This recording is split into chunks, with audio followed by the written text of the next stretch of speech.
Hello, hello. And. Well, good enough. Oh, wait. I still have my stream unmuted. There we go. So. Yeah, this is. One second. Smooth. Just smooth. Hush you. Now, welcome everybody to a new dumb thing that we're doing. My name is Scamper and the dude on the left of me, that is Blackout. Help. I'll be honest, we're just a bunch of idiots who are gonna talk about Monster Girls. That includes the shapes, the sizes, biology, and culture. Honestly, do you think our opinions will be dumber or the arguments? Yes. Fair enough!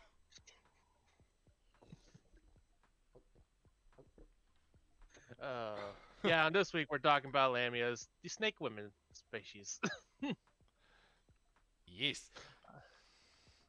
So, Scamper, would you waifu a Lamia? Okay, I'm kinda on the fence on this one. Okay, but hear me out. Hear me out. They give the best hugs. Do they though? A full body wrapped hug is amazing. I know you're touch starved and all that, but you should appreciate it. First of all, you didn't have to call me out like that. Second of all, I know how much strength there is behind a snake. Thirdly, you didn't have to call me out like that, you motherfucker. Oh, I did, and I will do it again. Noted! So, Lamias. Uh, do you want to have the opening word here, Blackout? Yeah, sure. Um, let's see, Lamias. I'd say we'll start with the basic biology since that's like a good baseline for us to start. Would you say? Yeah. So, what are we talking about when we are referring to Lamias? So yeah, we're going with basic human torso, probably up to around the hip regions where they can join with the snake area, and that goes on for a certain amount of length. I'd say a Lamia could probably be between 16 to 25 feet long in human scale. 1 second. Let me look up imperial measurements real quick. Google That's Trend. like up to 8 meters for you, I believe. A little over 8 meters for you. Oh, so like a boa constrictor. Sorta, Okay. Okay. Thank you. but Okay. like human sized. Okay. we're, That we're, is a good. That is a good point, to be honest. we're probably talking width wise, like snake body being around a meter-ish, probably. A big, very thick, with three C's. Wait. Are we talking about? I, if we're talking about snake length, then a meter is very short. Not the length, the width of the body. Okay, that is You know, very like thick. If it's, yeah, I'm looking at my pantry. that's probably like maximum. That is thicker than my pantry. I think that the white would at least be relative to the hip. Uh, snake women are big, man. Yeah, that's true. Okay, so what do you think the actual ratio would be like? How much, if we're looking at the total length, how much would be humanoid and how much would be snake? We're looking probably like 1 to 4 ratio. 1 part human, 4 part snake by Okay, length. so I'm imagining like a average human female, and then Yeah. without the legs, Mm-hmm. that size times four for the snake body. Yes, that's what I'm thinking.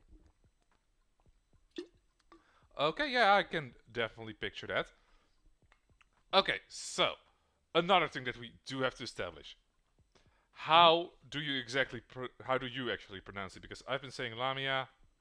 Do you consider that the correct pronunciation?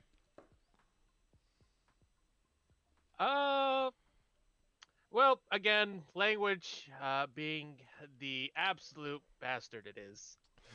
You can just say Lamia or Lamia, but I think it's pretty lame of you to say it that way. God damn it! I walked into that one. Yes, you did. Wait, should it be slithered into that one considering our subject?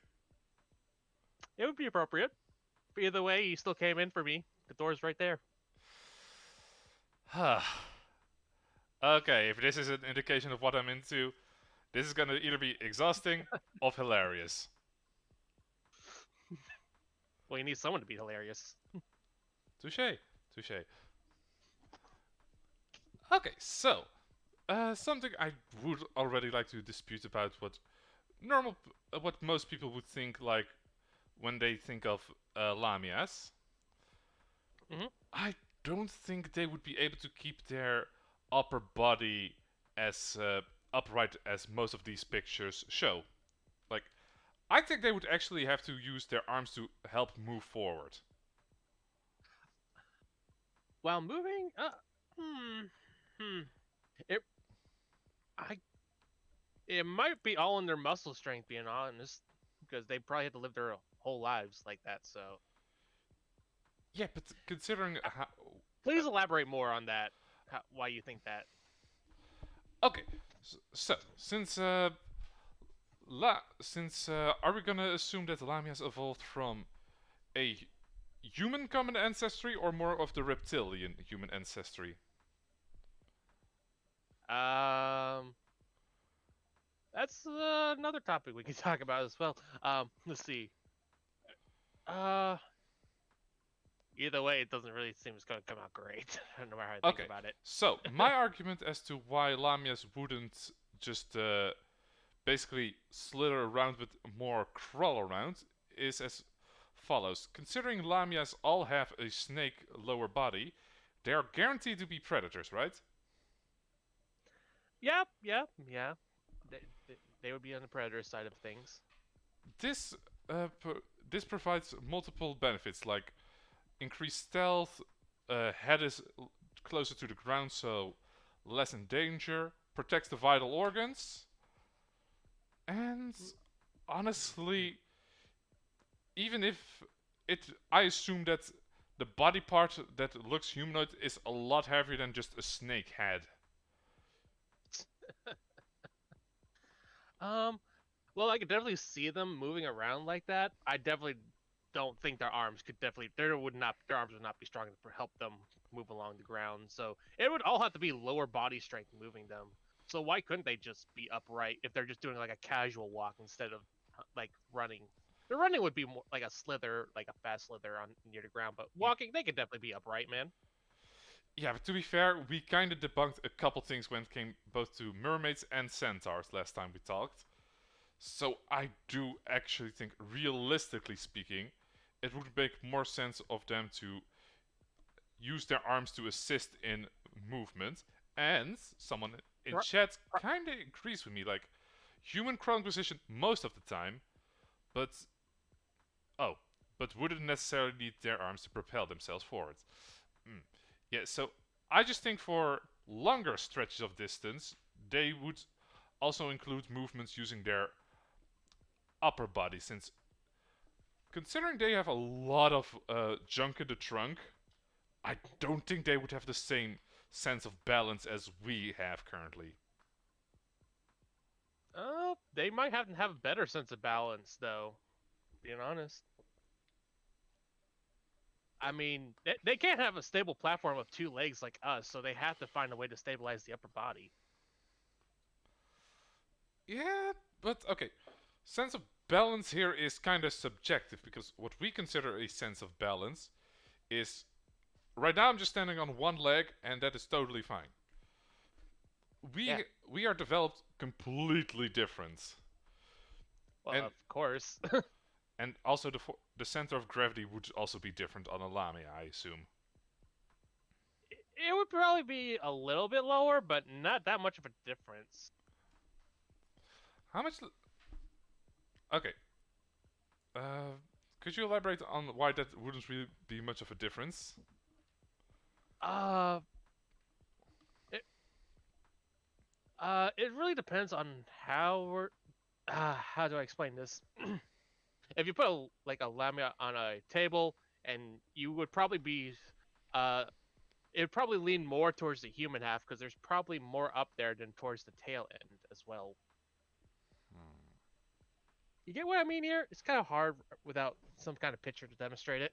Okay, yeah, I kind of see what. So you're saying the center of gravity would be above the hips. Or are you saying below the hips? below the hips. Ah, okay. So, how lamias tend to be pictured in media, let's just say that the longest that you can divide the tail section in two bits Hmm. between the hip and the bit they basically use to put them upright. Would that kind of compare to the knees? Um, they're pretty much standing up like at that position, so it's more like they're at the feet there, sort of. But it would be like around the hips, though. Yeah. Okay, so They're definitely more flexible than a human. you, yeah. Okay, I'm not even gonna try and argue that point. What I do think we should talk about. Would you consider lamias to be more uh, desert trotting, like more of the sand snakes, or are we thinking of the more thinner tree snakes? Um, well, there's many environments the snakes can live in as well. One thing I want to bring up were like Arctic snakes. There are snakes in the Arctic as well. Hmm. I knew that there were underwater snakes, but Arctic snakes is a new one for me. Yeah, I looked it up. There are snakes that live in the Arctic. Wow, that's actually kind of cool. Yeah, fucking scary as well. I mean, how big are they? I would have to relook, but they're a decent size. Okay, like Rico what Sensei. I was about to say. What is their main source of food? Mice, cats, birds. Um, it's the species the European adler actually can be found in the Arctic Circle. Oh, oh, those are kind of small. Yeah, but still, they're in the Arctic. Yeah, Yeah, it was a fun fact I found. I'm like, holy shit! Oh no, I thought they would hate that, but yeah. no. I would assume the same. Guess not. Yeah, so that's another fear for all y'all. Snakes can like cold places as well. I mean, global warming is kind of making the bigger things go north. Yeah, to be fair, fair. Yeah, I agree with that. I mean, yeah, Yeah. So, I bel I think I've read something that's like they hibernate like when it's like below freezing and all that, and then when it's just the few days it actually gets warm out that they come out for those that eat, then they go right back to hibernating. oh, so it's mostly a dormant kind of species. Yeah, that's actually kind of dope. Yeah, yeah, yeah, yeah. But anyway, back to Lamias. Yeah. Okay. Uh, what I kind of is it okay? Is there anything specific you want to bring to the attention of what a realistic Lamia would be? um, like how they look and such. Yes, like for example. Uh, okay, I want to bring up the thing. Oh, Um, how similar to snakes, the unhinged jaws can Lamias do it because, like humans, they have the connected jaws and all that, but snakes they're not connected, so they're not quite yeah. unhinged itself. Okay. Are Lamias able? Do they have a connected jawbone or not? Okay, that is gonna be the question if our lamias are mostly venomous or constricting types. But I could definitely under. I was actually gonna make this point myself. Mm-hmm. Uh, there is actually uh, considering the jaws are only moving part of the skull. If we give them a little bit of extra muscle to control it, I would definitely think yes, they would have a not as much as an unhinged jaw, but more of a no, hydraulic jaw is not the correct word.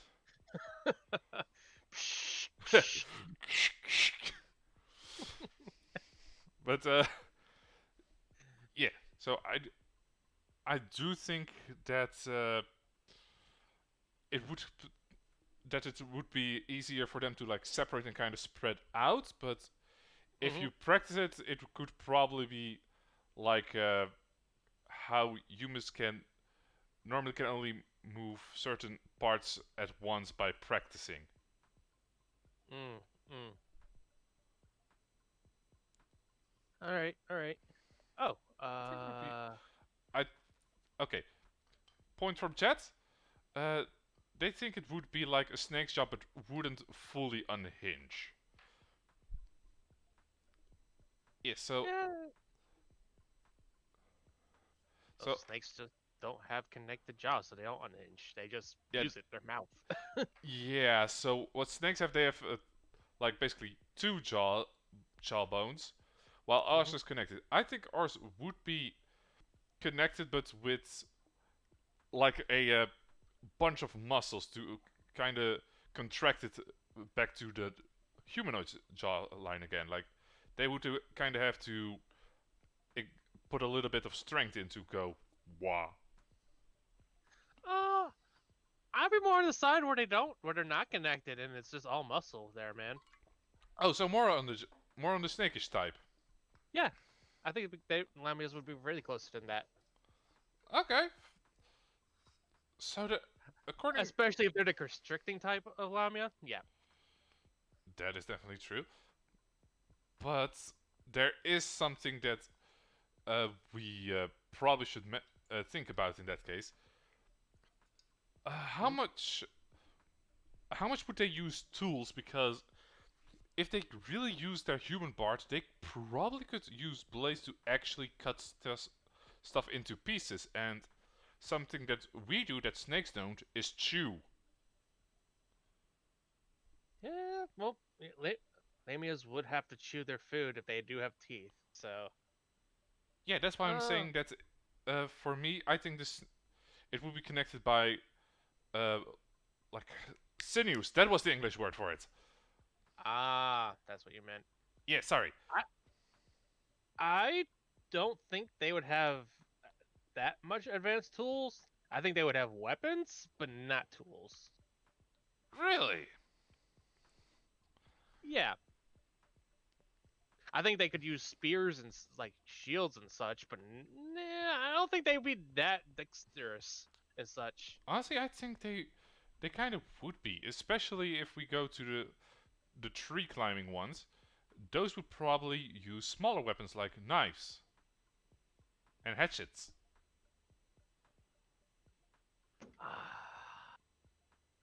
Not quite sure about that. I think the smaller ones could be a little bit dexterous, but I I don't think they'd like be able to carry around heavy equipment and like they wouldn't be able to carry a log by themselves. Honestly, considering the strength, the muscle mass of a snake, I think they would actually. You think so? Yeah, Eh, they would definitely be able to carry it, but yeah, I don't see them using a spear to be honest. How do you think they would kill their prey besides the constriction of blood flow? Okay, so you know how snakes kind of coil up and then lunge to do a quick bite? Yeah. So if it's with one-handed weapons, they would lunge at a foe, probably use Hmm. their hands to grab a hold of it, and then just go. What's that one horror movie called again? I don't know. Uh, the one with the shower stabbing.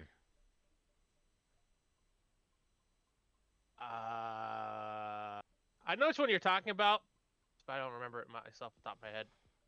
Psycho? Probably. Yeah, Psycho. Thank you, green guys. But okay, the movie is Psycho, I believe. Yeah. Okay, so uh, which one are we gonna focus on? Venomous ones or constrictor ones? I don't think Lamias would be venomous, actually. You mean just at all or majority? At at all, really. I don't think their build really works for the venomous lines, honestly. Okay, I want you to elaborate on this. I mean, if we take the human top half and we just have like a humanish mouth, and we don't give them like snake fangs normally, like how would they inject their poison? Oh, if we're actually talking about okay, yeah, fair. Human type mouse aren't really made for fighting. Is what chat. Okay, chat says that human mouse aren't made for biting. I kind of want to point. I kind of want to have a counter argument for that one. I mean, we can bite, but they're just not like our main focus and Yeah, such. we're not evolved around it. They are actually pretty suited for biting. Yeah, but we have a Lamia, so with the human top, so I don't think they would be able to inject a venom like that. Okay, so, uh, So they would have to use a sort of weapon instead. hmm. Okay, okay. I mean, if you think about it, if you have the constrictor type, if that's really what we're going with, they would just I'm not saying strangled their opponents, which they would be smart enough to do. Usually, when constricting, they do blood flow, right? So they would just get them in place, and then they just would stab the vital parts, since their opponent would be stuck at that time. That is true. Uh, okay, we haven't really talked about their hunting culture, but we can get into that later. Yeah, yeah. I actually think that there definitely would be a subspecies of Lamia that is highly venomous. I just can't see it with the Lamia's build like that, man. They have to be constrictor types. Hmm. I'm actually Like, gonna. so, tell me why you think they can be venomous. Okay, first of all, I'm gonna use a different creature for the Fang issue vampires. Two, there are mammals that are poisonous, so we just need to have an injection method. This could either be fangs, spurs, hell, it could even be glands in the claws. Hmm. And assuming that we are gonna give these Lamias a culture later on, I'm Mm-hmm. definitely assuming that even if they don't make their own venom, they would still be adept at poison and medicines. Oh, I'm not saying they couldn't use it. I'm just saying they can't naturally produce it. Mmm. Okay, so what? Uh, I assume we. Okay, there's some arguments I can make, but not before we start talking about the culture and such. I mean, there's a lot. I think we're still on our biology here. Yeah, but those. Uh, Remember, sometimes we go back and forth. Like it would make sense for it to be like yeah. that because they act like that. Yep, yep, yep, yep. Like, I'm not wrong with argu- you. like a reference to the mermaids. You Hmm. put them in like a like mating rituals were kind of like grapple based. So you thought, ooh, it would make sense if the gills would be in the armpits then.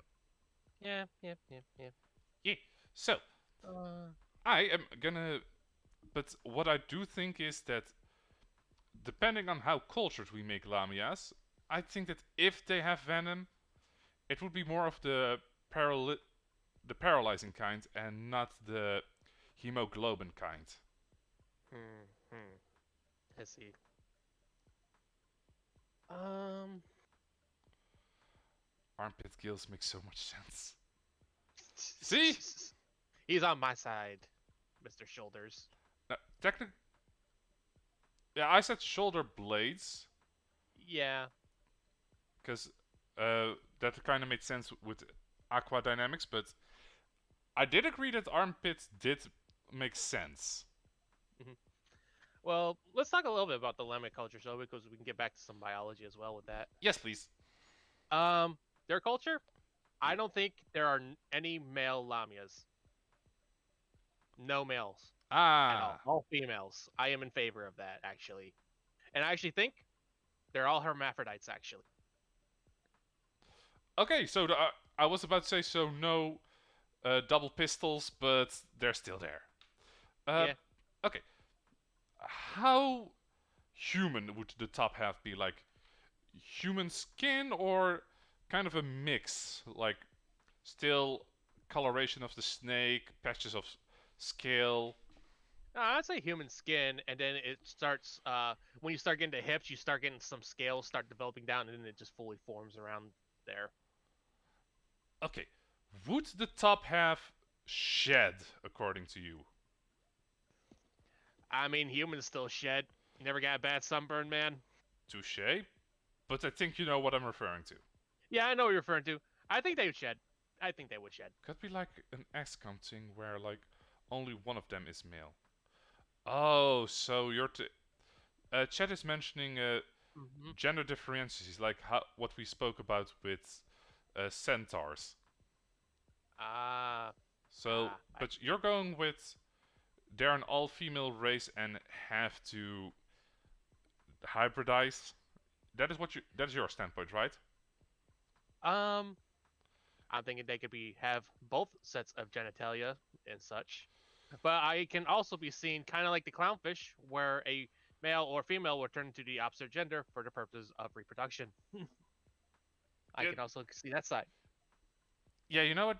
I'm kind of more on board with that one because that can actually be a Where they l- grow the needed genitalia for reproduction purposes.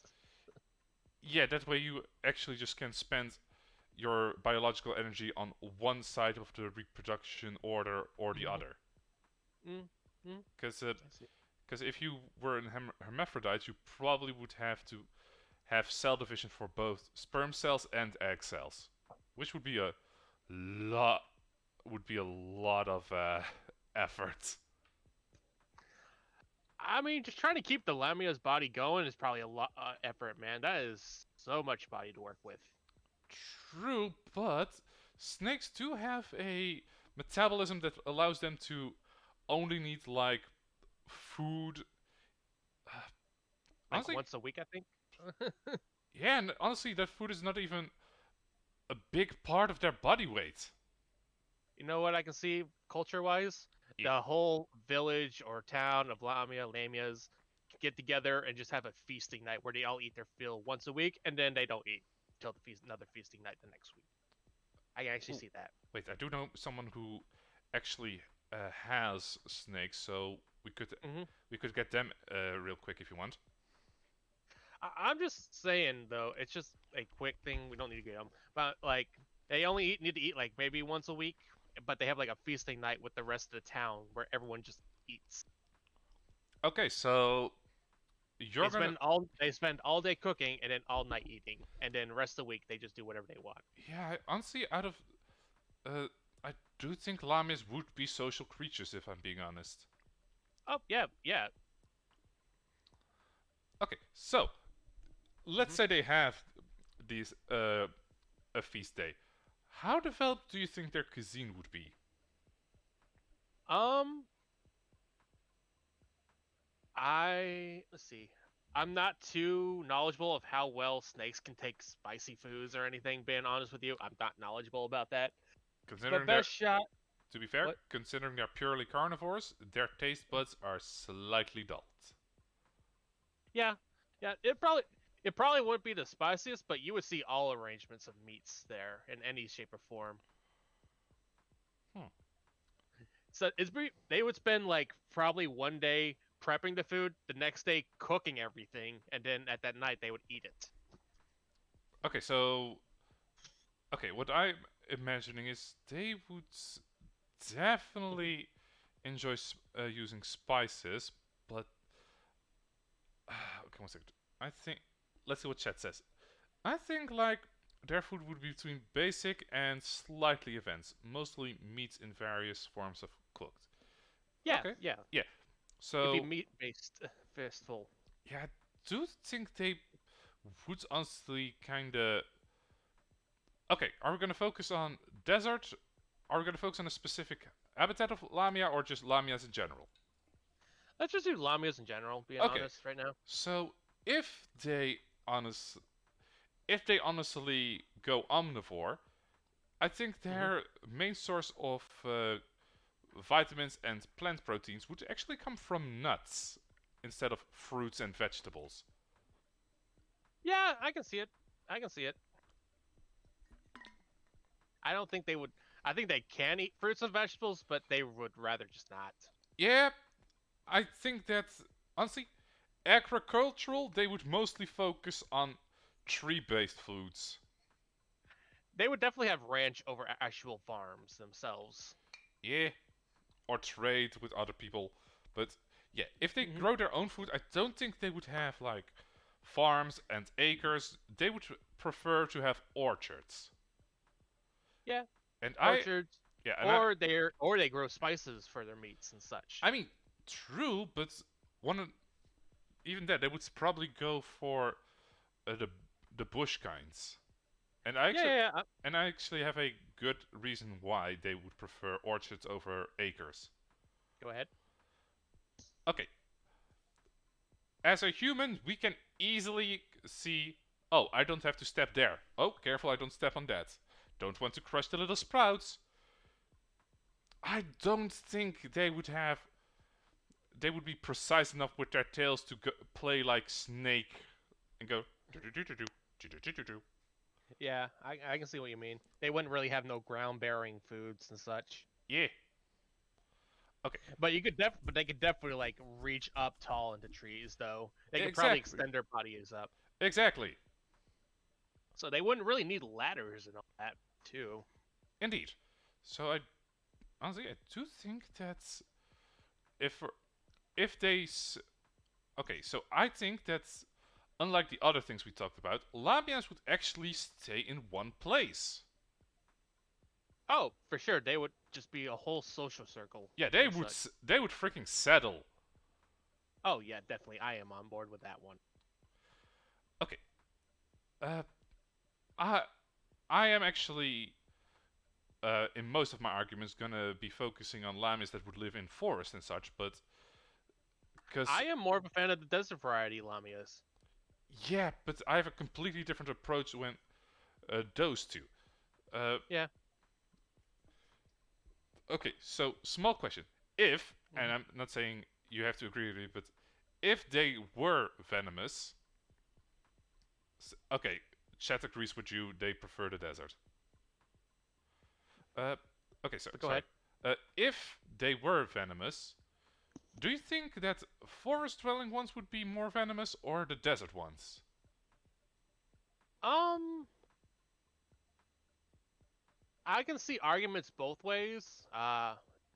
For the jungle, it'd be much harder to maneuver for Lamias. They would definitely have to be smaller to be more agile to get through the trees and density of the forest. So they would definitely have to have poison to make sure their prey slows down for them to get to it. But Honestly, I can also see the desert way that food is a little bit more scarce out there, so they need to be sure their food is dead before and can't get that far away. yeah, I'll be honest. I think the desert is going to be the more venomous one because Hmm. in the trees you also have another advantage that you can use that the desert doesn't provide. Camouflage. I mean, you can definitely camouflage in the desert if you have the correct skin Yeah, color. but Just it's easier in the jungle. yeah, but also because you don't people don't tend to look up. Yeah, Okay, so I think that in the in the jungle the tails would be stronger because they would also use it to traverse the trees. jumping snakes, they would coil their tails up and just use those as springs, I would guess. Boing, boing, boing. Pogo wife, pogo wife. But okay, sorry. There's the advantage that jungle lamias have over deserts. They can use the height to their advantage. Oh, They can attack from above. They can mhm. shoot things down from the trees, basically dealing fall damage. Hey, and I'm gonna quote on you. Fall damage is a party killer. I'm not saying you're wrong. I just, I think actually Lamias would like build their settlements up into trees and such instead of on the ground. Jungle ones, yes, but Yes, I also saw argument that if they mostly use the trees for food, they would actually have burrows. so they live in caves. More like hobbit houses. I see what you mean, but I think the trees would be more advantageous if they're going to be hunting the trees. They might as well stay up there. Yeah, okay, so jungle ones would have tree houses.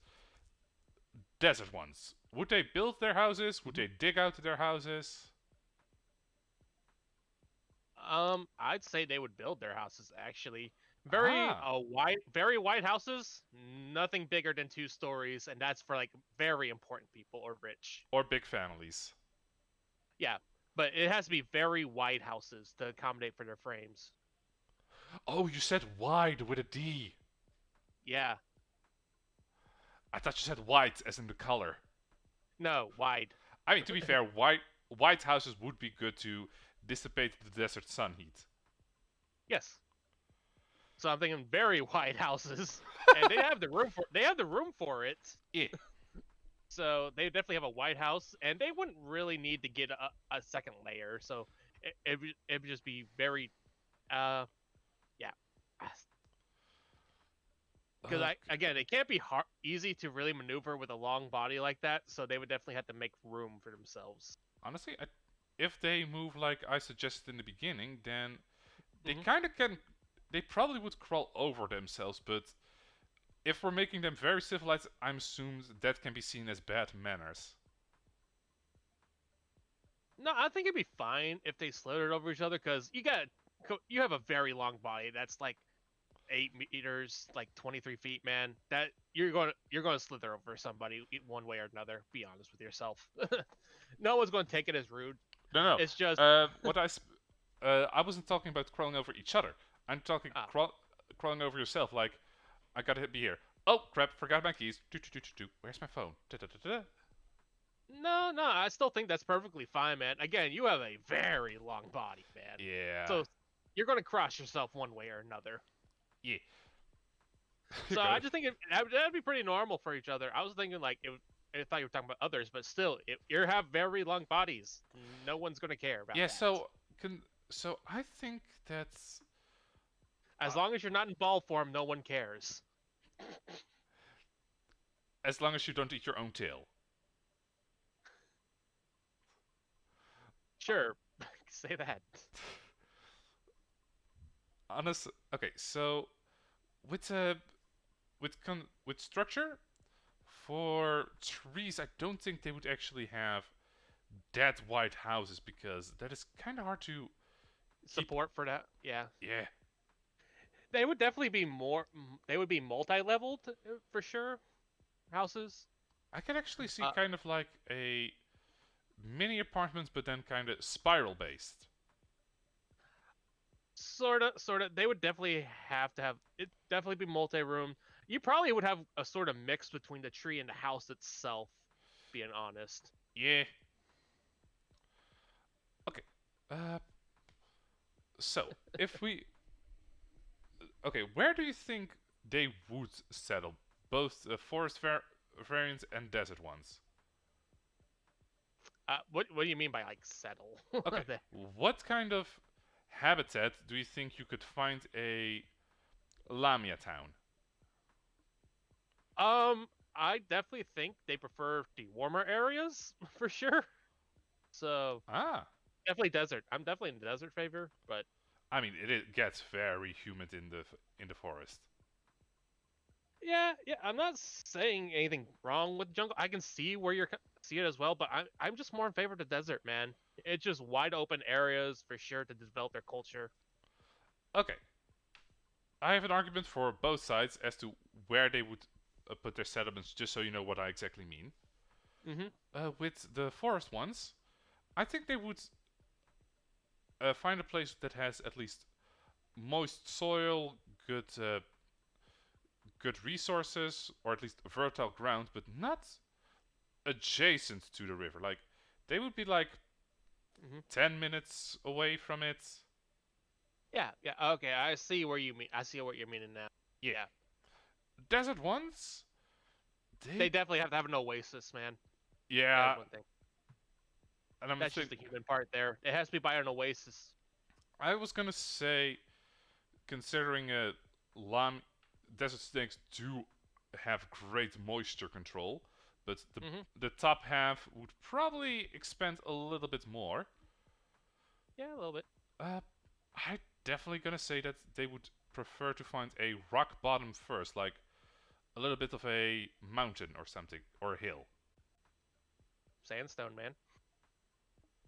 Yeah, but They could probably make some way to make structures out of the sand. if they okay. needed to. So, old culture of Lamia. If we compare it to Hmm. uh, humans, for centaurs we kind of went with a medieval.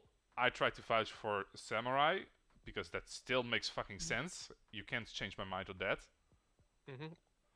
What do you think Lamia culture would be comparable to? They would definitely have a more tribal lifestyle, I would say, in the beginning for sure. Probably, I don't know if this would be right. Probably be more barbaric in that reason, raiding snake raids. Okay, when you say barbaric, do I have to think about like Vikings? um, Vikings, maybe Mongolish, kind of. Okay, that is I think they're a very violent species, to be honest. hmm. Okay, okay. I actually had two completely different cultures in mind. Which ones were you thinking? Early Arabic. Yep, yep, yeah, I can see that as well. But I just can't see them more than have to be tribes in the early days. So Yeah, Arabic people had tribes. Like they had bazaars, they had oases, yeah, probably early Arabic. Yeah, if we're in the desert area, yeah, I would agree with that. and the style I'm thinking of, like think of turbans, a very sash-based fashion. They all they also would function quite well in the jungle.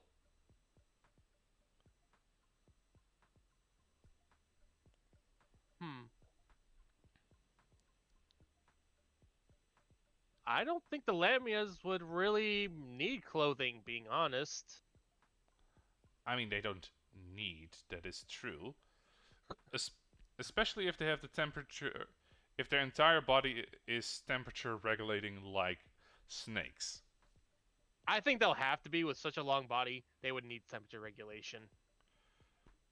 There's no way a regular human body can compensate for that length. A, nor- a normal human body can't compensate for a lot of stuff we're going to talk about in these shows. Yeah, but again, so that's why I'm agreeing with the thermal regulation through the whole body. Okay, so I do think that compare Mhm. if we okay, so let's scale up a snake to make it lamia sized. Okay. I think that the spine that would go all along the human all the way through the tail would be a little thicker than just a snake of that size would be. It would definitely be thicker for sure. Yeah. Okay. I mean, since we don't have to worry about the leg structure, it's pretty much rib cage all the way down, though. Yeah, snakes do have a particular way how they handle their ribs. Yeah. Okay. Organs. Are we gonna make any alterations, or are we just gonna change the bottom, everything from waist down to snake? Because I mean, I think we definitely need stronger lungs again for such a big body as well. We definitely need stronger lungs to circulate the blood flow. okay, that Stronger actually that, again, just like centaurs, stronger heart, stronger lungs, definitely. okay, stronger heart, yes, but honestly, uh, depending, I assume they aren't too active when not actively hunting, so I don't think we actually have to alter the lungs too much. Mm. Because with thermal regulation, there that also kind of comes with some other benefits. Yeah, yeah. So yeah, definitely a stronger heart for sure. Yes. Maybe multiple hearts actually. Ever thought about that? Okay. Not multiple hearts, but instead of two rooms, I can definitely see it having Four? additional rooms. Four is a good number. Yeah. Because yeah, you don't need that much, but you just definitely need more for that such a large body. Yeah. Okay, so since we kind of circled back to biology, Hmm. there is something I kind of want to bring up. Shoot. How do you consider it down there? Do you think they have multiple holes? Do you think they have a cloaca? Do you think the Snussie is there? I am on the team Cloaca, being honest. All in one, man. Okay, okay. Because I really can't see two holes, one in the back and front with a Lamia. I just can't see it. I mean, that's not. Snakes technically have an extra hole for excrements, but it's not on the back. It's just further along the tail. Yeah, I just can't see two holes for the whole body. So I'm going with Team Cloaca. Hmm. Which one you hit gunning for? Okay, so before I go back to what I think is down there is something that we actually do need to alter. Yeah. So consider we can't just make the tail bit pure muscle, since Mm-hmm. it does need nutrients. So I do think that we actually need to lengthen the digestive tract by quite a lot. Oh yeah, yeah, for sure, for sure. So, the okay, so I'm just kind of looking at snakes. So Mm-hmm. if we com- if we look at snakes separate from the human part, the part where we would be attached to is Mm-hmm. basically what the snake head would be, correct? Around where? I guess. Okay, Good. Snakes don't have that many body parts we could connect them to, though. So I mean they've got a long body. yeah, that's it. Where on that body is the neck? Where's the neck end and the body begin?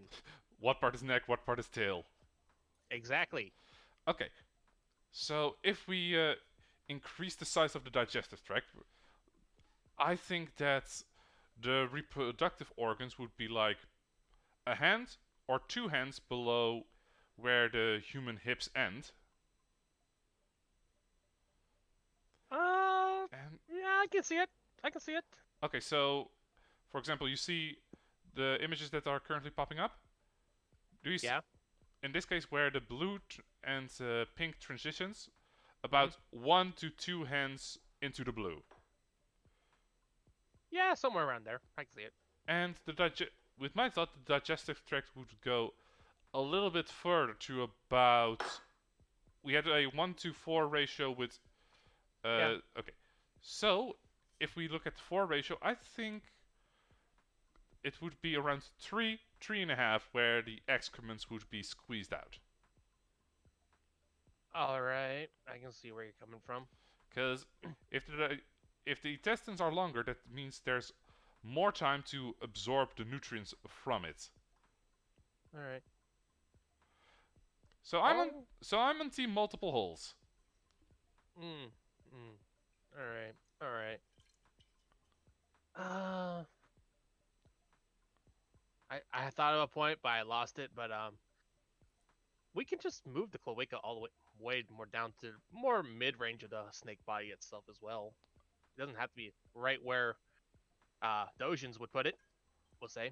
Fair enough. I already moved it a little bit lower, Mm-hmm. but you are on team Cloaca, so where would you put Yeah.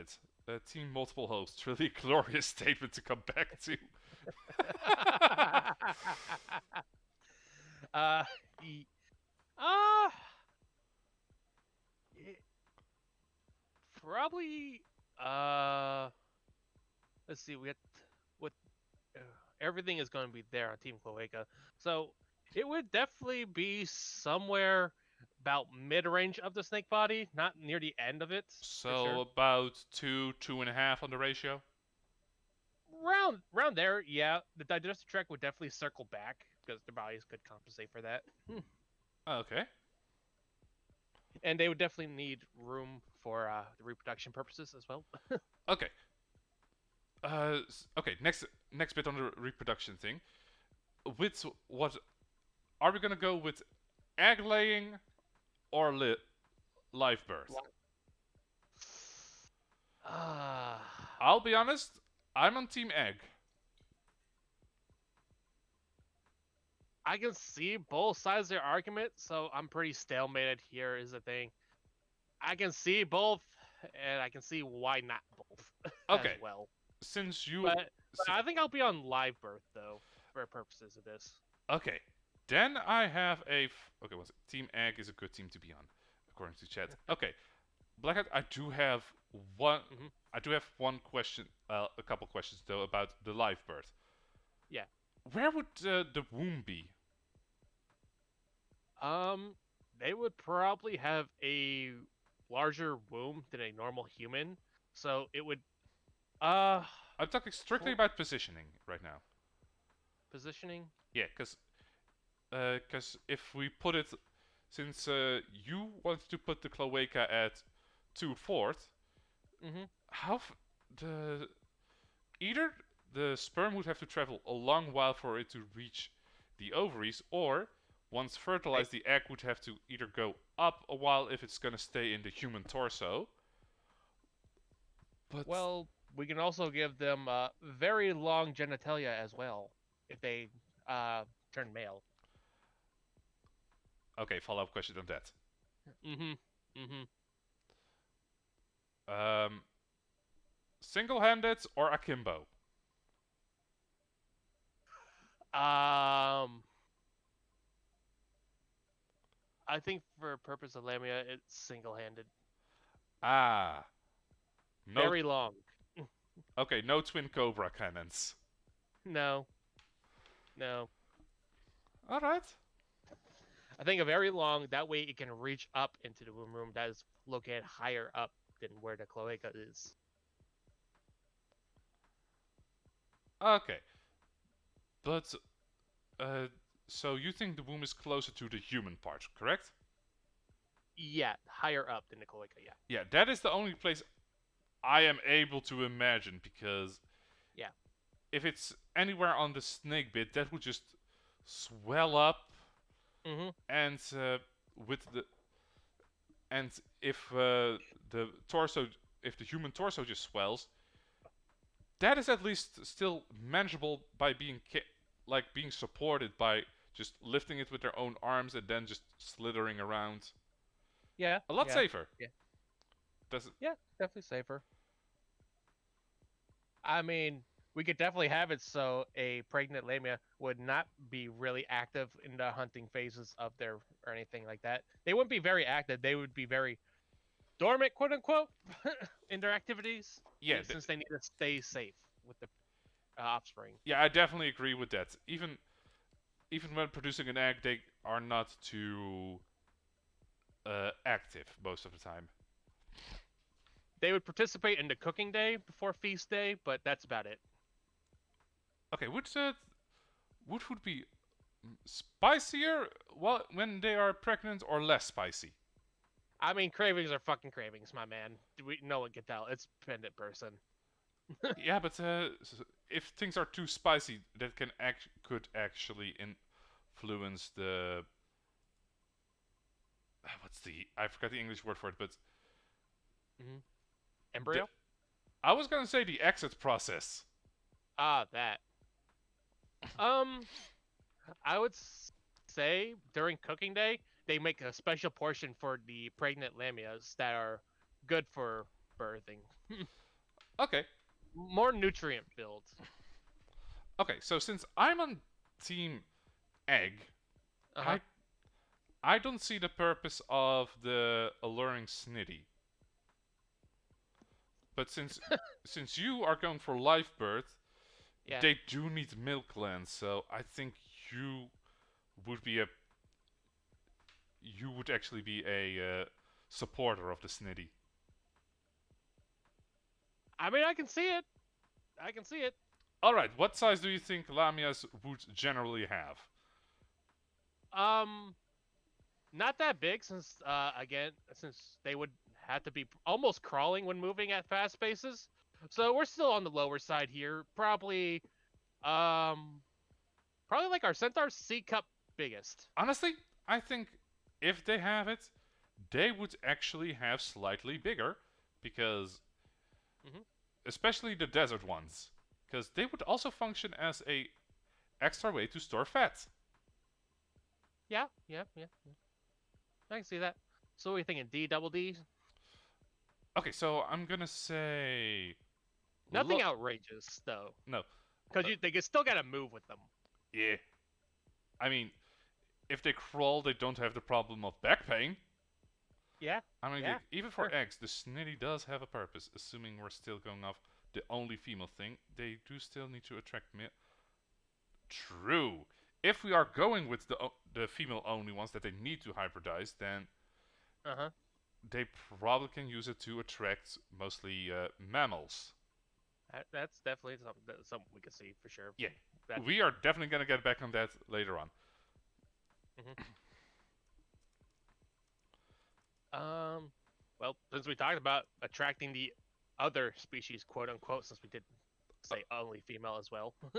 right. I haven't heard your thoughts about that though. Do you want only female or do you want a mix? I haven't heard Hmm. your thoughts on that. Okay, so okay, let me actually think. I'm trying to think how hybridizing would work. Like, would they seek out specifically humans? Would offspring from different species look different? Like, let's say they find a orc or a lizard folk. I was thinking it work exactly as well. Yeah, half orc, half snake. Pig leather. Uh, Snake. leather. Just kidding. Hi, Gold. I have been summoned. Yes. Uh, so, Blackhead, Yeah, you remember Gold? yeah, I remember. She knows a lot more about at least keeping snakes than I do. Ah, Okay, so, Gold, you have like milk snakes, correct?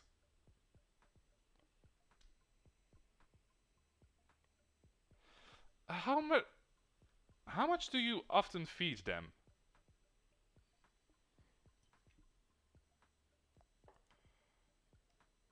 like weekly, daily, average, like every so many days.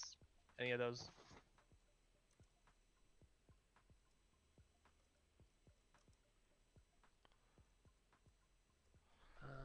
Based on their size, it depends, but for 3.3 to 5 foot snakes, once a week.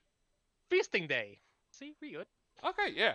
So, uh, Gold, me and Blackout tend to just come up with stuff that would make sense, and sometimes we just kind of like to demolish popular viewpoints on Lamias. So, what we currently have is that uh, they basically have like a communal feasting day. Do you think that would be close to a religious thing for them, or no? Feasting day theory confirmed, ish. No, that's just a survival thing, man. That's not religious. Okay, That's just eating, man. They only need to eat once. They need to eat. They can eat others, but eh, more of a gathering. Okay, yeah. so do you think? Okay, I just kind of brought up. Do you think Lamias would be religious? They eat each other. Oh, we have not mentioned cannibalism yet. Yeah, we haven't got that far yet. Just feasting day. But religious?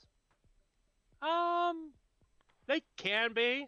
I don't think it's a big part of their culture, like fucking crusades or such, where they just only dependent on that shit. But they can have it. Okay. Okay, so yeah, I do think that they would have one a multiist a yeah a multiist is multiist the correct word? I don't think it's the right word, It's but not. It's not monotheistic. multi-theistic. I don't know. Yeah. Anyways, Polytheistic. Polytheistic. that was it. That, I forgot about the word poly. yeah. Yeah, Ah, I can definitely see polytheistic, but I can also see like like Native Americans where they just believed everything had a spirit within them, yeah. kind of thing. That's kind of I what can I also was. see that. That's kind of what I meant with multitheistic. Uh, Yeah. Sorry. not multiple gods, just everything is living kind of thing. I can see that. Yeah. Okay. I kind of forgot the chemistry clue for poly. one, mono. Two, uh, what? Wait, Bi. one second. Carbon di. Die. More than two, poly. Yeah. Okay, so let's see. Okay, we had talked about, but yeah. So Hmm. would the combinations, if it's a female-only race, would the hybridization look different, and would they have a preference of what they mate with? Um. There's always those stories of young Lamias being sent out there in the world to find their mate and bring them back to the village and such as well. And I'm a little for that, but not completely. They definitely have to have some standard to go by than just anybody. Okay. And I'm not saying again because humans are not the universal fucking glue of breeding. Okay, that is stupid writing. Yeah. So I think it's possible, uh, if they're uh humanoid enough. Okay. And do you think that different tribes would have a different preference? Um, probably. You're probably thinking like the more like strength-based ones would seek out the stronger variations and such, Yeah. while the more secluded ones would find out the more intelligent ones to bring to the pool. Okay. Okay, yeah, I definitely see where you're coming from. Uh, They have their preference. Everyone has a fucking preference. that is true. That is true. But you do have to admit that there are types that are better liked by certain groups. Like, Yeah, yeah. what body type do you think they would go after? I have arguments for both. Um, For desert, I think they would prefer the more dark-skinned males. I think just they. I think the desert lemmings would just be dark skinned in general. They would have that massive. They would have that tan or already dark skin. Well, if we're if we're making They them would. They ambush, would have the Arabic skin. They would have Arabic skin. I'm honestly gonna say they would be more of a sandy color, including the skin. Like they Mm-hmm. would be more on the lighter side. I see. Because after all, we are settling on term and regulation that the cold-blooded blood provides. Yeah, yeah, yeah. So I would actually say that for they would seek out darker skinned mates because those have a higher resistance to heat. But I think the Lamias themselves would be a little bit lighter because scent camouflage. Yeah, I can see it. I can see it. I can see it. Definitely the coloration of the lemurs would differ depending on the areas they live in. Yeah, You I'm would you would see the more greens and blacks in the jungle, while you see the more muted tans and browns in the desert. okay. So what I think with the jungle ones, you can definitely see the difference between where where the human and the snake bits are. With Oh yeah, with desert, I'm gonna say it's kind of harder to see and probably kind of more of a uniform color.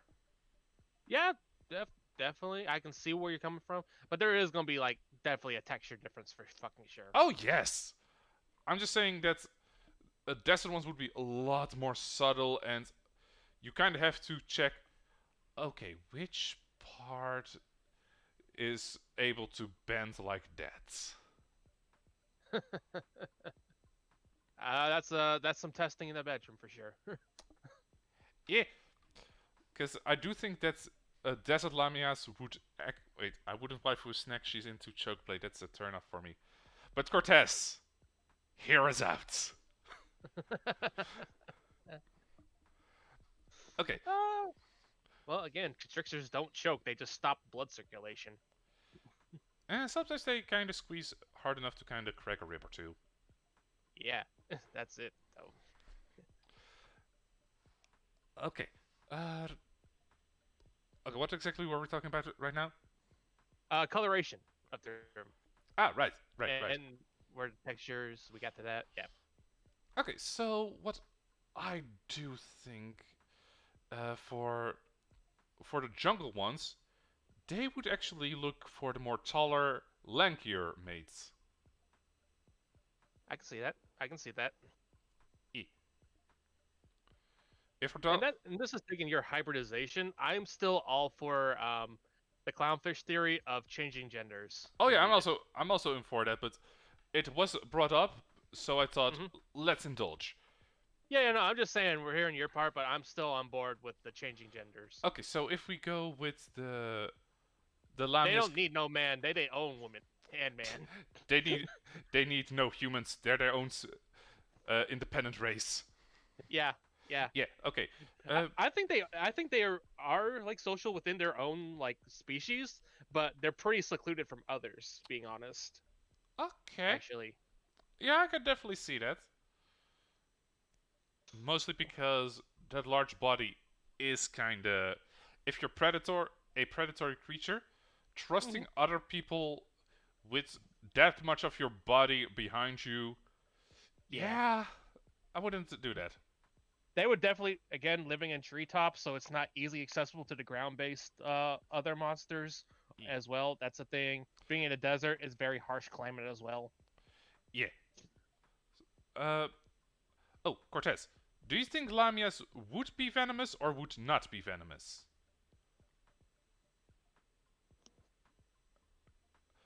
Okay, but if we're talking Hmm. about sp- species exclusives, then depending on the species,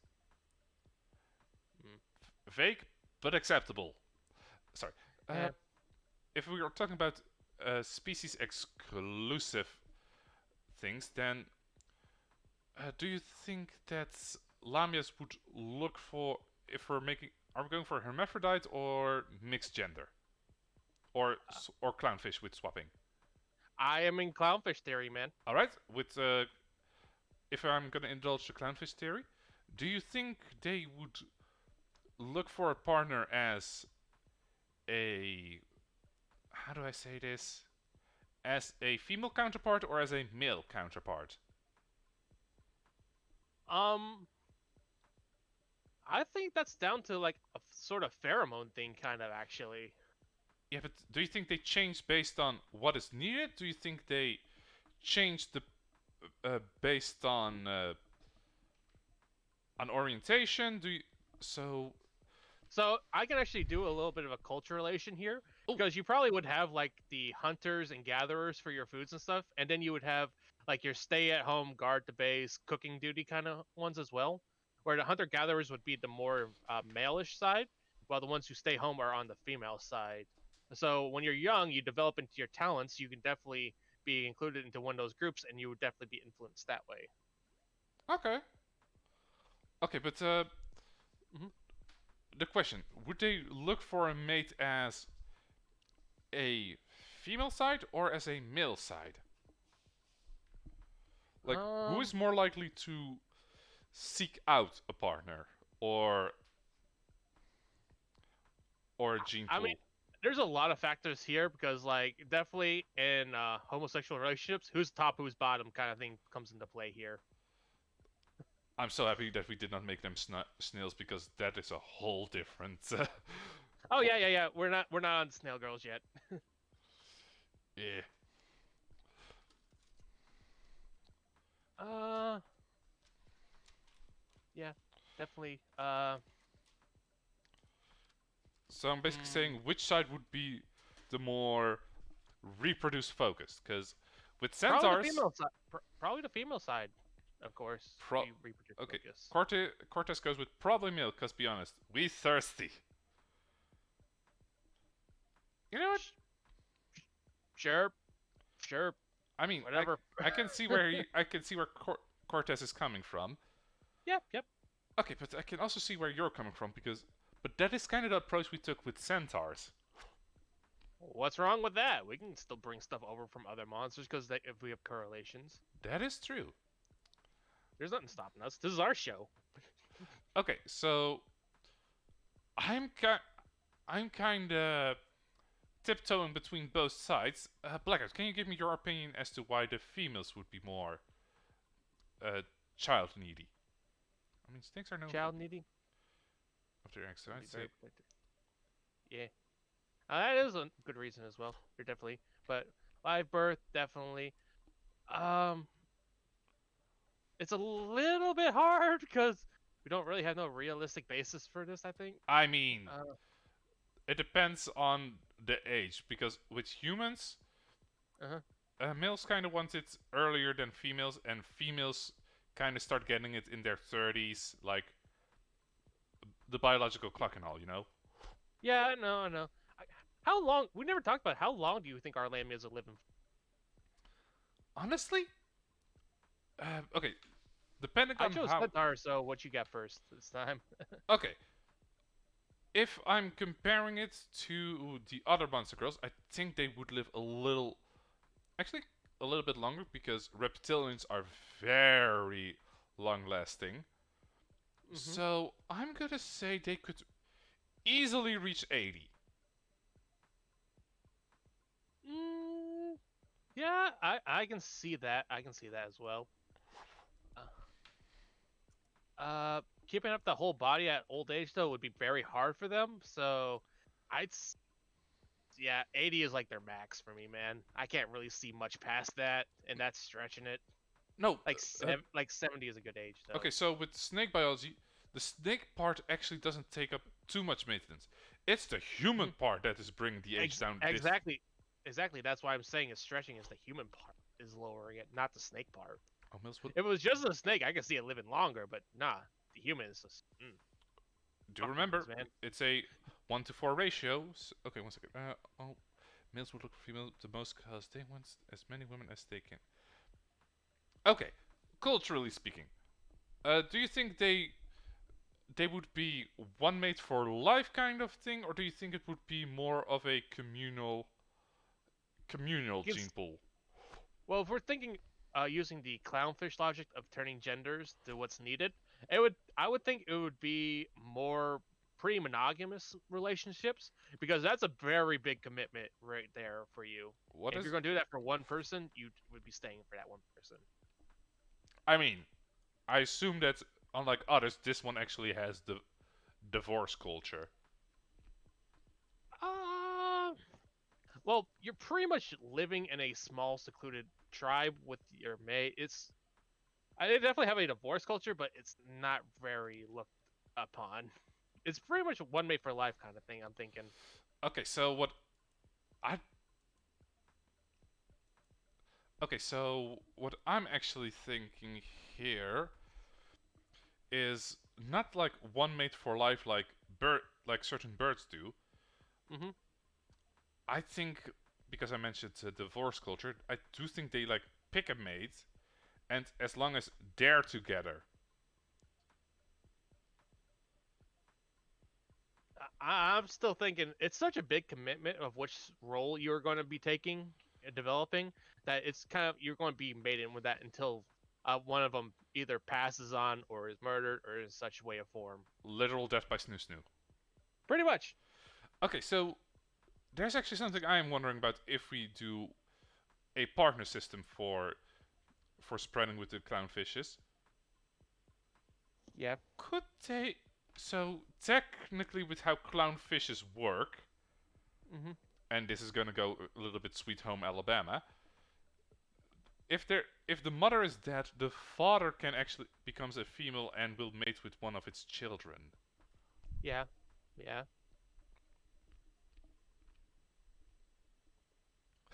What are So the your odds? point Sorry, is sorry. What I was gonna.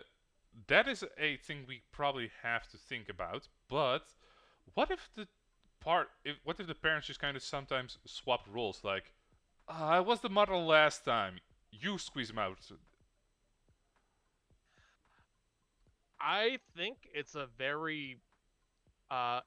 a very easy process to swap genders. That's why it's a big commitment, but they're able to do it. Yeah. So I think it would be possible, but again, it would still be kind of a thing you want to stay with that one mate, though. Oh yeah, true. I'm just saying, just kind of switching it up in the bedroom. That would be interesting. Rhode Island legalizes brother sister marriage. God damn it, Cortez. But yeah, they can do it. So I'm still wondering what point you were trying to make, though. I'm just I was Or just was it just a trying a statement there? I was just asking, do you think that the parents, like, sometimes Papa would be mother next month, or this cycle uh, mother provides the sperm? What if Hmm? they change genders every few years in their lifespan, like every 10 to 20 years? They swap genders. Okay, so wait. Because if they shed, they can shed gender. Ah. No, that okay. That I'm joking. I'm joking. no, Yeah, that's just but kind of a you horrifying. get you, I you know get what you're what I thinking, mean, but though. that's kind of a horrifying image. Oh no, I have to shed. No, my dick. It's horrifying, but it's nature. Nature is not beautiful all the time. I assume the quote unquote males would have smaller titties, right? Yes, their glands wouldn't swell up during the But they would mating still season. count as fat deposits. Yes, for sure, for sure, for sure. Okay. They're able to breastfeed their kids if they need to.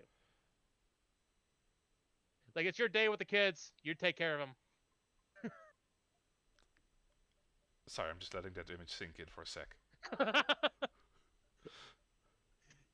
It'd be like a lesbian couple did a little like a baby. Come on. Anime, anime question.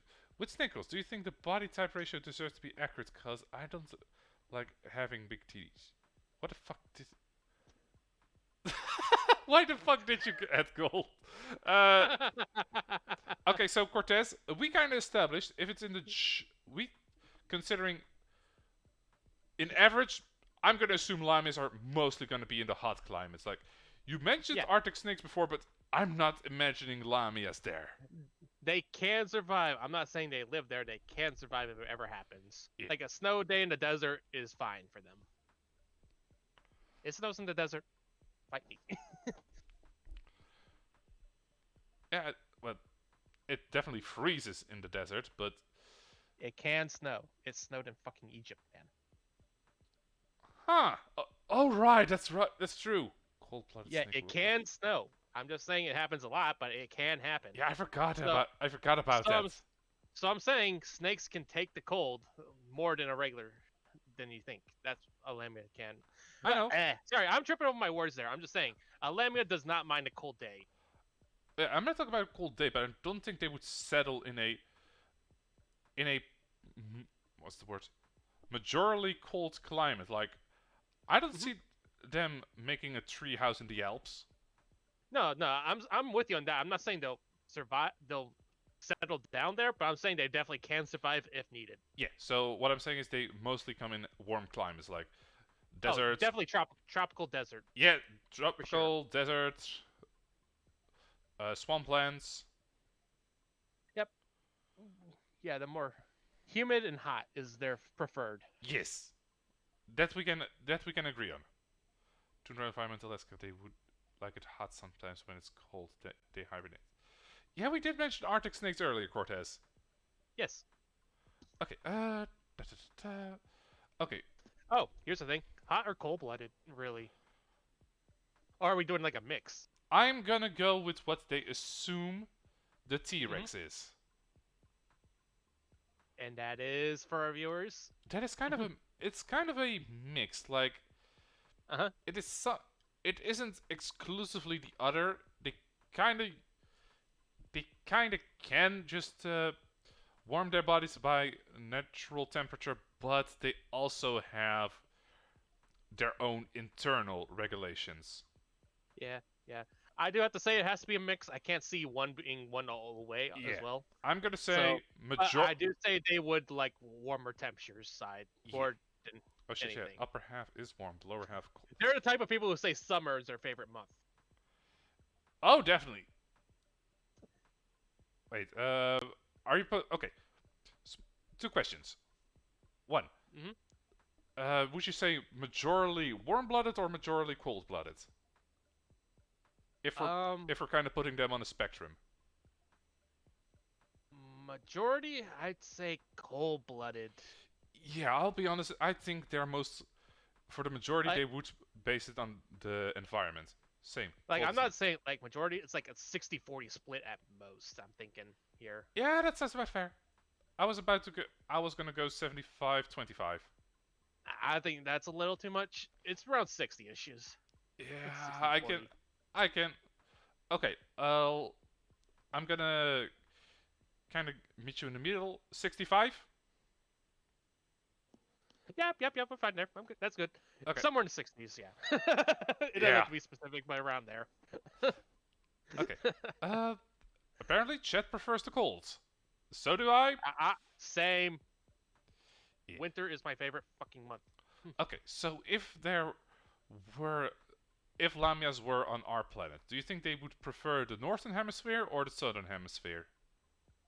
I'd say southern, but they would be more around the equator. Yeah, I'm honestly gonna say equator and below. Yeah, southern hemisphere.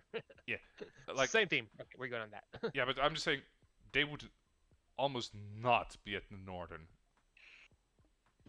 Like about 5%. You I'm gonna guess with our with Earth's geography. I'm gonna hmm say 5% north, 25% equator, rest southern hemisphere. I can see that. I can see that. Um, There'd probably be those one or two tribes that are just weird that like the snow, the Uh, weird snow tribe that live by themselves. So yeah, definitely, I can agree with that 5%. I'm with you there. That's pretty reasonable by yeah. what I can see. Okay. Uh, okay. So I mentioned how I thought the desert would have bigger tits because hmm bigger fat deposits, and also more likely to be venomous than the jungle ones. I thought you said the jungles were going to be, but no, go ahead. No, no. Never mind. I I said remember that that. Yeah. I can see both them being venomous, but what I said is I assume the desert would have more potent venom. Okay. Where you going with this? Yeah, because once again, falling damage in the jungle, or just use their tail, catch something from down below. hmm This is how you die. Definitely, definitely the jungle ones would be prefer more the sneak tactics than over Yeah, the desert for they're sure. more ambushers. Oh yeah, they're definitely ambush tactics. The desert ones probably be more of like pack tactics. Being Yeah, honest with you, they would honest. hunt in groups. Okay, actually, hmm I'm actually gonna. While I will admit the jungle ones would be more guerrilla warfare, Yeah, I think overall stealth the desert ones would be more because remember how what my argument was for desert coloring? yeah. I get you. They'd be more Yeah, muted they would and be more desert. like ambush. I'm not saying they can't ambush. I'm just saying that the jungle ones prefer more solidarity hunting, while the deserts are more of a group hunting kind of thing. That's what I'm saying. Okay, if They we're can definitely ambush for sure. All of them can if probably we're ambush going if they for wanted. if we're going for constrictor base, I definitely agree. It depends if they're venomous or not. That is the biggest thing. I don't think they need it. Yeah, you don't. I think they're actually quite likely to. That's because they Lamias can use tools if they need to and weapons if they need to. They do not need it. Okay, uh, weapons and tools. Venom is just a natural tool Okay, for them, okay. but they don't need it. Which like pythons sometimes jump on their prey. Yeah, I think to be opposite. Skinnier the jungle to maneuver better, and thicker in desert to halt. That- Yeah, we kind of mentioned that yeah, the desert yeah. ones would be kind of more girthier, a little bit more robust. Jungle, we hmm definitely went with more lean but stronger tails. Yeah. Like that one is just denser. Yeah, the desert ones don't really need to jump as much. Yeah, pounce perhaps, but Yeah, they can pounce for sure, but that's the extent. The jungle ones would definitely be flying up in those trees, man. okay. Since I do, if they develop simple weapons, who do you Yeah. think is more likely to use like long ranges, like just throwing spears, bows, arrows, slings, you name it? Uh, for long range, it has to be desert because of all the foliage in the jungle. The foliage would get in the way of a lot of the long range. Okay, I actually have a counter argument because Go ahead. uh, if we're going for the ones that if you're hunting in the trees, then sometimes hmm you're unable to reach like a tree that is a, li- a bit in the distance to your right. Then you just need something to shoot a bird. Hmm. So for certain I'm not preys, saying they can't use them. I'm just saying the desert will use it more since they actually have the room to use it. While the jungle ones would be using more ambush tactics with short range to get in close and attack them. okay, you know what? Fair enough. Okay, so since we kind of have since we kind of Hmm. have them pegged for spice development, what about medicine? Um, I'm not too sure on that front because um, I don't know if they'd be a more agricultural kind of society. Really, I don't really think they'd be in.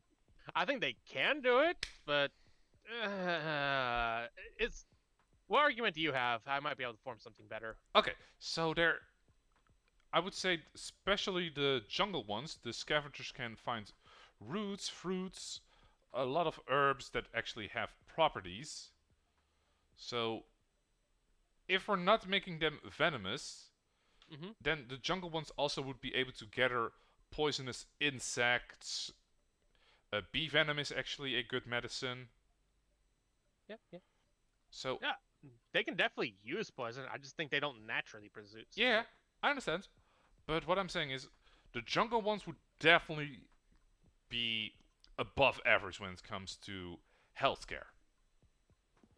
Yeah, yeah. Remember though, there are more biomes than just jungle and desert. There's plains, forest. Yes, but Blackout, can you imagine Lamias in a plain? Um, I yes, but Not the I don't think they not were. They wouldn't thrive there. They would not yeah, not thrive how there. we are imagining Lamias, to be honest. Like, They can live there, but they just wouldn't thrive. I'll be honest, I think a Lamia would be a little too big to use like adder tactics.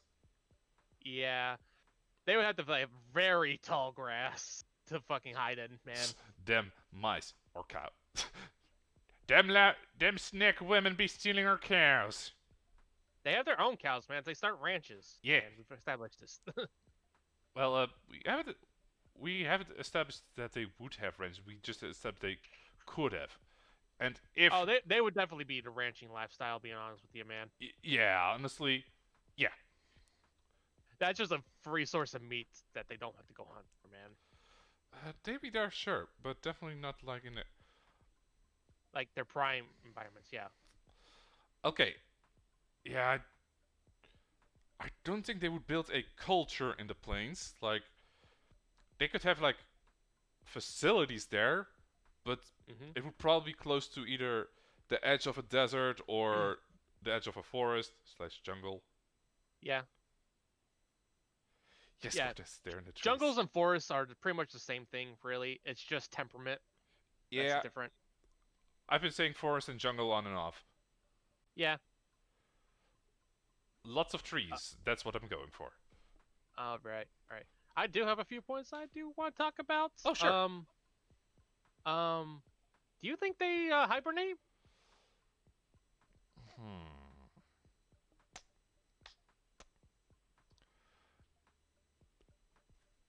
Do you mean like just when it gets cold, a specific period? I'm not too picky. Do you just think they just hibernate right now? I'm not gonna be picky right now. I think that. Okay, I think there would be like a vacation period where they Uh would huh. be more likely to hibernate. Yes. They would have like a super feast day and just eat all their nutrients for their hibernation kind of thing. Yeah, I'm gonna say very likely. I'm not gonna go with a hard, Ah. but I'm not gonna go with a hard yes. Um. I don't think they would hibernate though. Being honest, it's just snakes do hibernate, but I don't think lamias would. Fair point. Fair point. Um. I also another point, kind of related to that. Do you think lamias sleep, or can they stay awake longer than a normal human can? I'm gonna say they definitely sleep. Oh yeah. Yeah. With the thermal regulation, then just taking a nap outside is something I could easily see them do. I think that Cortez assumes they're nocturnal, which would which would say they sleep during the Oh day. yeah, yeah, yeah. I see. I would definitely agree with that opinion. I'm definitely on the nocturnal train if Hmm. they are, but they can be like humans as well, where it does. You just get used to a cycle, man, and we just Yeah. deal with it. Okay, so I do kind of want to make a example with the hibernation, how I think that would Hmm. work if they do. Go ahead. Go ahead. So uh, we have a feast day that's like once a week. Yeah. I think they would have a, I'm gonna say a reverse Ramadan, where Oh, during okay. where during 1 week, like somewhere in the end Hmm. of the year, where it becomes either a little bit colder or a lot of the The, prey just goes away. hmm. They take 1 week to just eat through their reserves and then just sleep for like a month, which also would be a great time to just incubate the eggs. Incubate the eggs. Maybe they have some sort of growth period during that time as Yeah, well that they go through. the gestation period would actually be very useful there if they are just sleeping, because then they are, wait, That would also be a great time for them to change their gender too. yeah. I'll do it after hibernation. Oh, sorry, I now And have when a. they come out of hibernation, that's mating season, man. No, I think mating season would actually be before hibernation, because that period of rest would be great for gestation, both for live birth and eggs. Ah. But I think it would be after, being honest, because it'd be a great time during that time to change your gender at that time as well. Okay. And whatever whoever comes out, that's what we get for this year. Mm, Pair up, make your eggs. See you next hibernation. yeah. Okay. So, uh, Do you think they have a longer pregnancy time than humans? I'm gonna say shorter. Shorter? Yes. Why? Okay. So, mostly because of the. Once again, I'm on Team Snake, but I'm gonna put a little bit of a leeway between it, and instead of Hmm. the human 9 months, I'm willing to lower it down to 7. Mm. Mm. Like, it's only like 1 or 2 months, but if I'm if I'm indulging the I live get you. birth. Live birth, I was actually going to extend it to about a year, actually. Wait, how many? Okay, now's the question: how big are baby lamias? Let's see. An adult lamia was somewhere between 15 to 25 feet-ish, right? That's what we kind of decided on, depending on their environment. Yep. So a baby, we're probably looking about a meter, maybe 3 foot long. Hmm. That's what I'm thinking. I'll. Oh no. Okay, shorter the shorter the longer the prego, the less they. Cortez, could you elaborate on that statement, or at least phrase it better? Okay, so Hmm. I will say the jungle ones are nocturnal. I don't think the desert ones would be.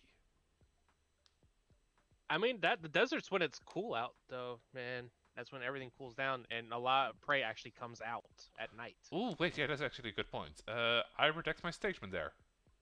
Yeah, yeah. And that and the daytime would be for more in the jungle, being honest with you, because that's when everything's out, and nothing wants to be at night in the jungle. Freaking mosquitoes. That too, but you know what I mean. Yeah. No one likes to be in the jungle at night. That is just danger for you right there, and including lamias.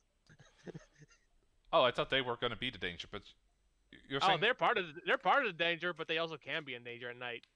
Oh, so that's one thing. Their sights. Do they see with their tongues? Kind of. You know what I mean? They like Yeah. sniff the air with their tongues. Actually, Do you think lamias can do that?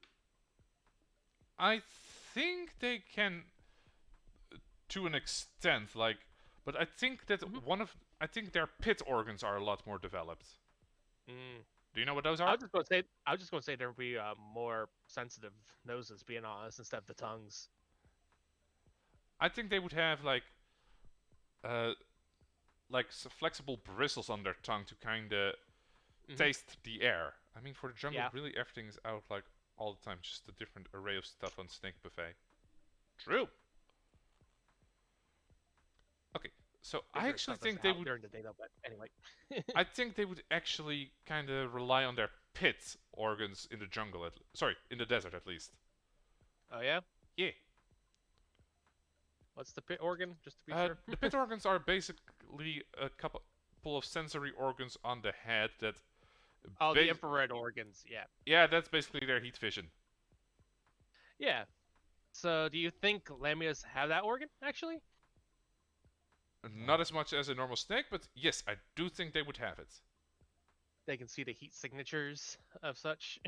Well, it would be more of a vibe check, if I'm being honest. It, Ah, I see. I see what you mean. I see what you mean. like, Ah, eh, speaking of vibes, and we're about an hour and a half in. Can you bring out my hill real quick? oh, okay, 1 second. Because I'm doing that.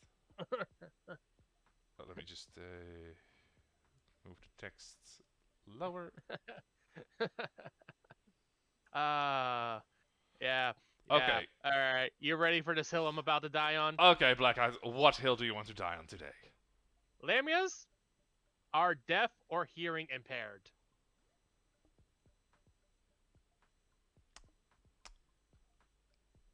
Okay, I want you to elaborate on that stat. Okay, snakes don't hear like us humans. They're able to hear, quote unquote, by hearing the vibrations to the ground and such, or high frequency noises and such. I Uh-huh. don't think lamias would be able to hear like a normal human. They wouldn't have ears. Some depictions lamias don't have ears. So I think they have to sense either vibrations in the ground, or now that they have the human part, they would use sign language. So they could be deaf. They don't need hearing. Okay, so you think they would not have a vocal culture? No, I would Okay, not. okay, It's all about body language and sign language. okay. I can, I can definitely put me, I can definitely agree with the potential sign language and a mute community, Hmm. but I don't think they'd be deaf. I think they would be. Hmm. Why can't they be deaf? Give me your reason, man. This is my hill. I know. I'm trying to word it as correctly as I can. Okay. Let's see. Lamias are deaf, and this is the hill I will die on. Okay. I have. I will get back to your hill in a sec because I have some answers that I kind of want answered uh, before I form a concrete opinion on it. Okay. sure. So you mentioned that for jungles at least, they are part of the danger. But what would hunt a lamia? Probably another monster girl. Name a specific one. um, Probably a sort of beast folk or something. I'm not sure. I didn't really get that far. I'm just saying there's got to be something that would attack a lamia, because it's just a big source of meat right there, man. True. The other There's got to be something out there. We can definitely hell we harpies can just pick up the snakes if they felt like it. that have to be a very big harpy because if harpies are human sized, Multiple harpies could. But anyway, okay, okay, yeah. If it, dragons, sirens, birds eat snakes. Yeah, the other type of lamia, the one with the dragon yeah, body, maybe. But anyway, yeah, uh, something can attack the lamia. They would have a predator, probably, if they could. okay. So Hmm. specifically for that reason, I'm actually gonna say that they would not be deaf because if they have a natural predator like that, since they can't just dig in the ground or dig in the ground like most snakes do, they need to actually hear their hunters coming. That's why I said they were hearing impaired too. Is the thing. Yeah, so I'm arguing with it that they would not be deaf for survival reasons. They have better eyes than a regular snake. They would be able to see it coming of anything. I'm not saying they have a natural predator. I'm just saying they can be attacked. Hmm. That's my bad, Harpies. Okay, okay, Hell, other Lamias can attack them. true. And honestly, I think for specifically the jungle ones, hearing helps a lot with finding the preys that are in the trees. They have their thermal vision. They're good. Those things get blocked by the trees with the big ass leaves. That's why they would hunt in the daytime. Okay, if their predators are airborne, the only means of sensing them would be sight. To use as a point brought up earlier, people don't usually look up. Yeah, that. Owls, the stealthiest bird ever. Come on. Yeah. How are you going to hear that coming? Okay, that is a dick move because those are specifically evolved to also not be seen. We'll get to those some other time, but you know what I mean though. Just Yeah. because they can fly doesn't mean they need to be heard. You have to see your threats as well. Yeah, I will agree with the sights as such, but I Hmm. don't think deafness is something they would have evolved, or at least hearing impairedness. They would benefit from sound. That's why I'm saying they would be hearing impaired at most. Uh, you specifically said deaf. But they are deaf. No, the fuck they're not! Yes, they are. I know this is the hill you're going to be dying on, but this is really how you want to go down. Oh, this hill is not going down. It's standing tall right now. They'd be dead in an instant if they weren't able to get an early warning from the sound of beating wings behind or above them. That's why they live in groups and hunt in groups, so they can cover each other's backs. I thought we made it so that the jungle ones are kind of solitary. They can be, but they Okay. also use ambush tactics and they hide in everything. So Okay.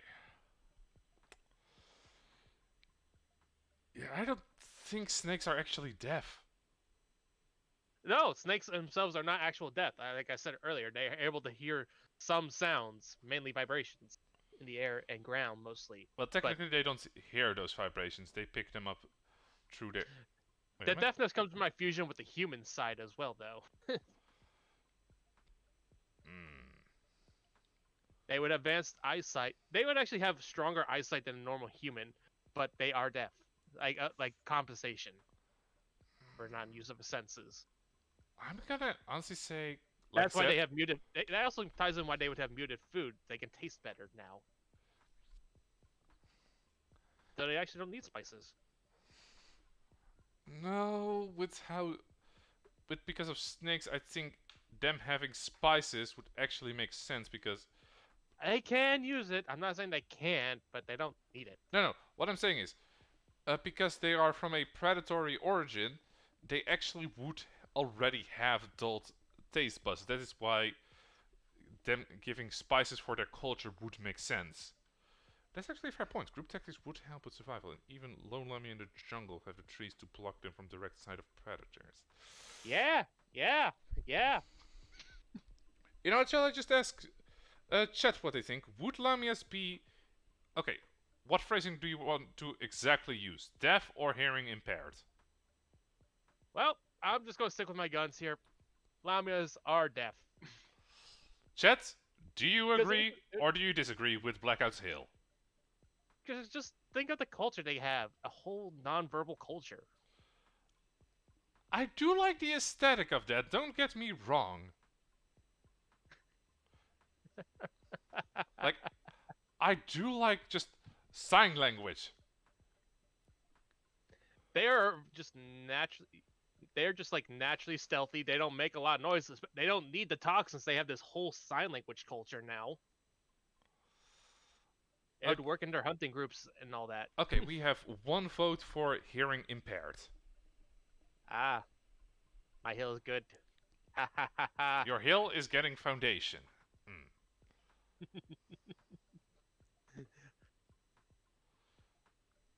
Okay. So besides predators, what else do you think we need our hearing for? Well, this is if this is if we're going with the Hmm. this is if we're going back to the hybridization with a Hmm. female only race. Yeah, Then you'll definitely need hearing. I don't.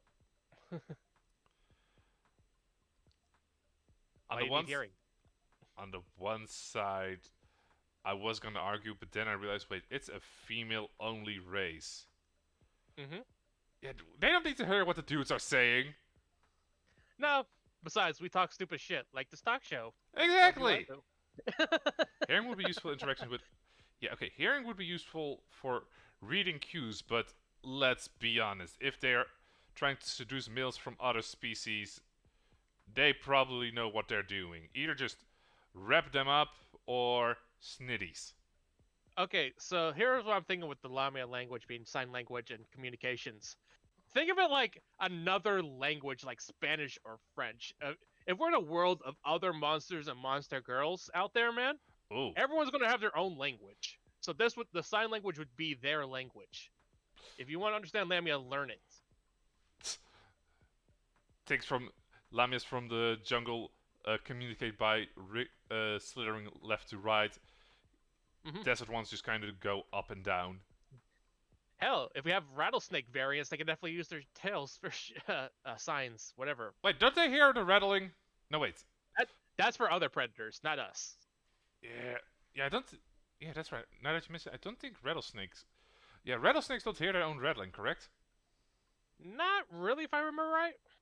There was something interesting about that. Yeah, I mean, not like just like seduction, but like trait that's in more of a general. warning for other people than others. Yeah, okay. So Green Guys does make a valid point. If uh, if they interact with other species, hearing would definitely be useful. But since we did make them solitary, damn it, I'm coming to your hill, aren't I? yeah, come over, buddy. There's plenty Ah, of room to die on this one. fine, I'll join ya. Yeah. Hey. It's a nice hill, isn't it? uh, There are so many arguments for this, and it's so great. yeah. Okay, fine. I It's a am beautiful willing to accept that hearing is not necessarily for our Lamia culture. thing. Yes, my hill is good. You can put it back now. But I still would like to elaborate on it. You can put the hill away. Okay, 1 second. Let me just fuck off. Yeah. Back to your corner, buddy.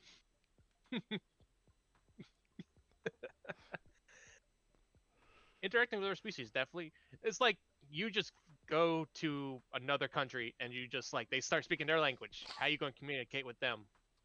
Voulez You faire point. avec moi, ce soir. Okay. What about go to Mexico? How's your Spanish? El terrible. Okay, say you want to buy 5 churros in Spanish right now.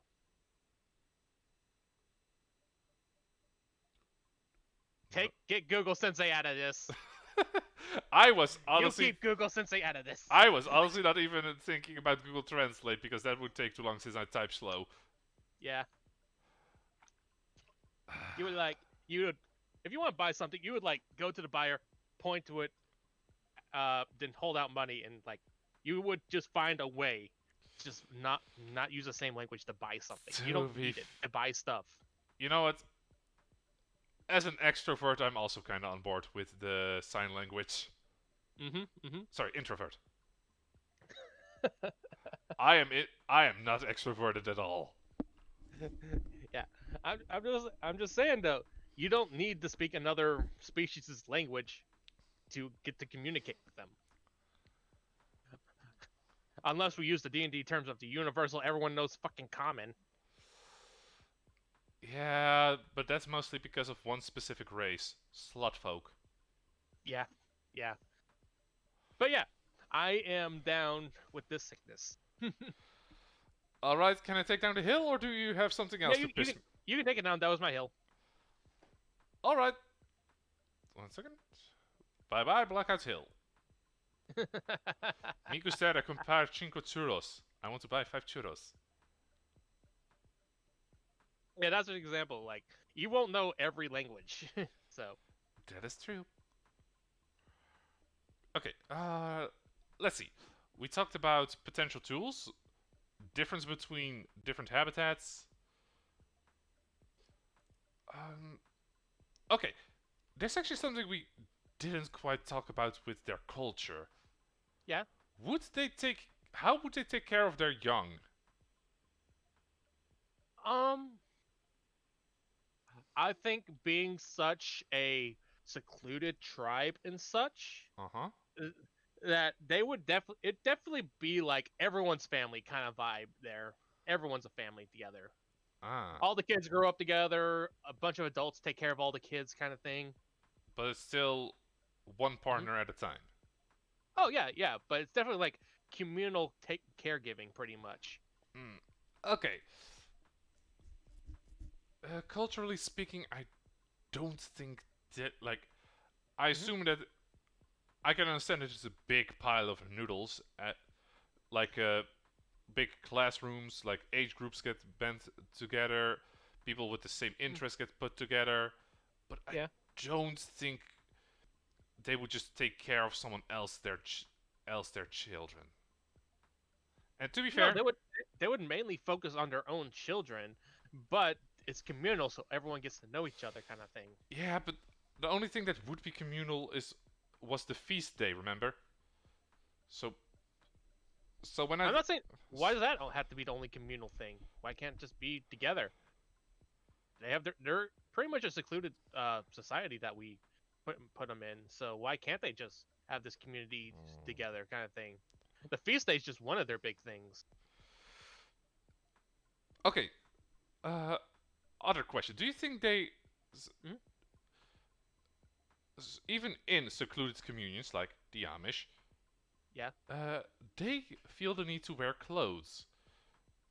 Do you think that Lamias would develop the need to wear clothes? Um. No. No. I'm thinking they're all there, man. There is no need if they're going to be secluded, especially if you're in your jungle where that shit gets caught up and tore while moving through trees and everything. Nah, man. I And have you gotten sand in your clothes before? That shit does not come out. Okay, green guys goes with yes, 100% clothing. I'm not saying they can't wear them. They just don't. They really do not. It'd be kind of awkward though. I'm thinking they would probably wear like scarves and sashes. I Nothing solid like a shirt or a skirt. No, I actually think they would go with shirts and such Why? to keep to reduce the area that is affected by parasites.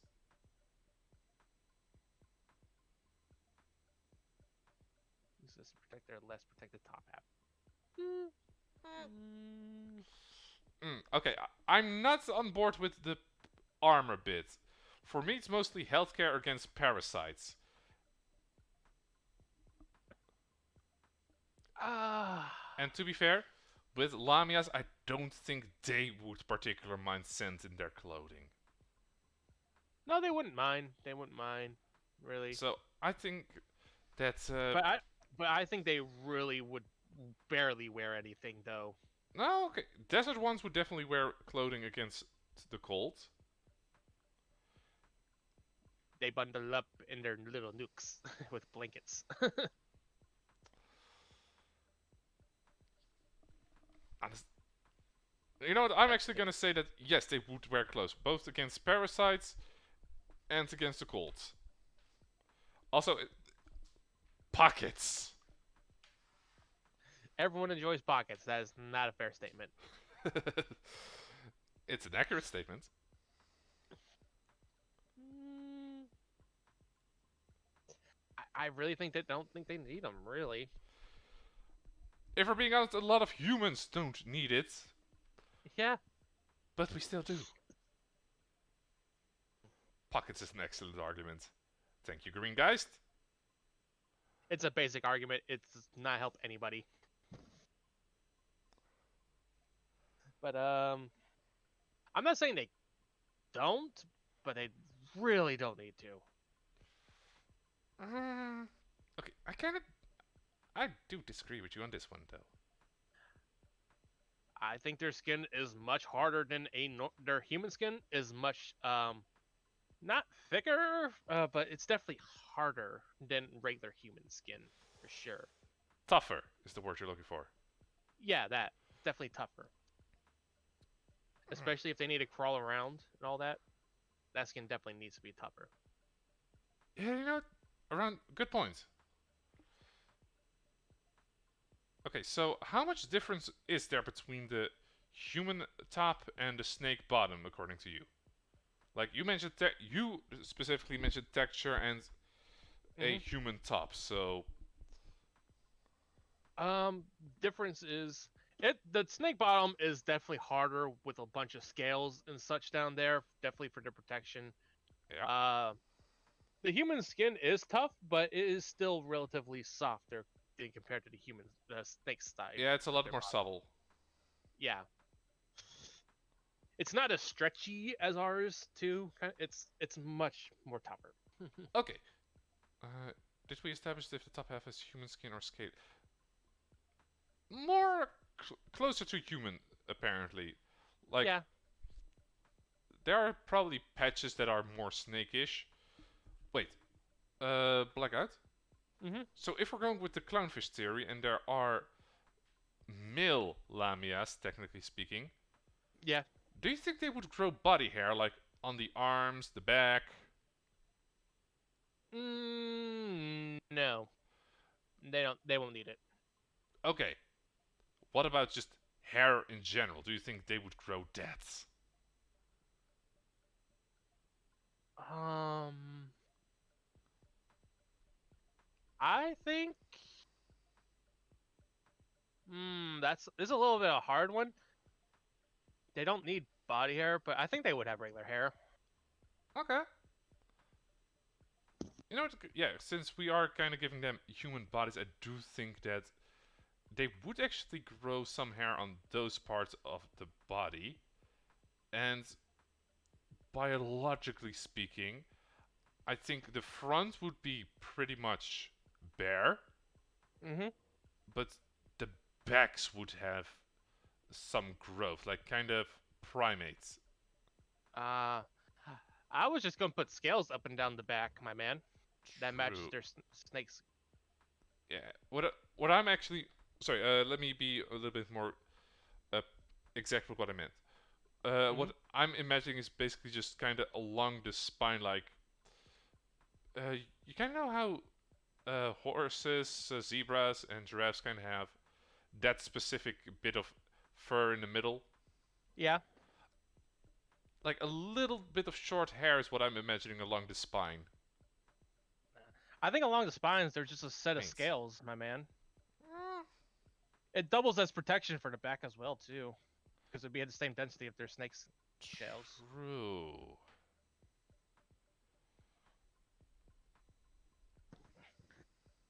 Team scales, team hair.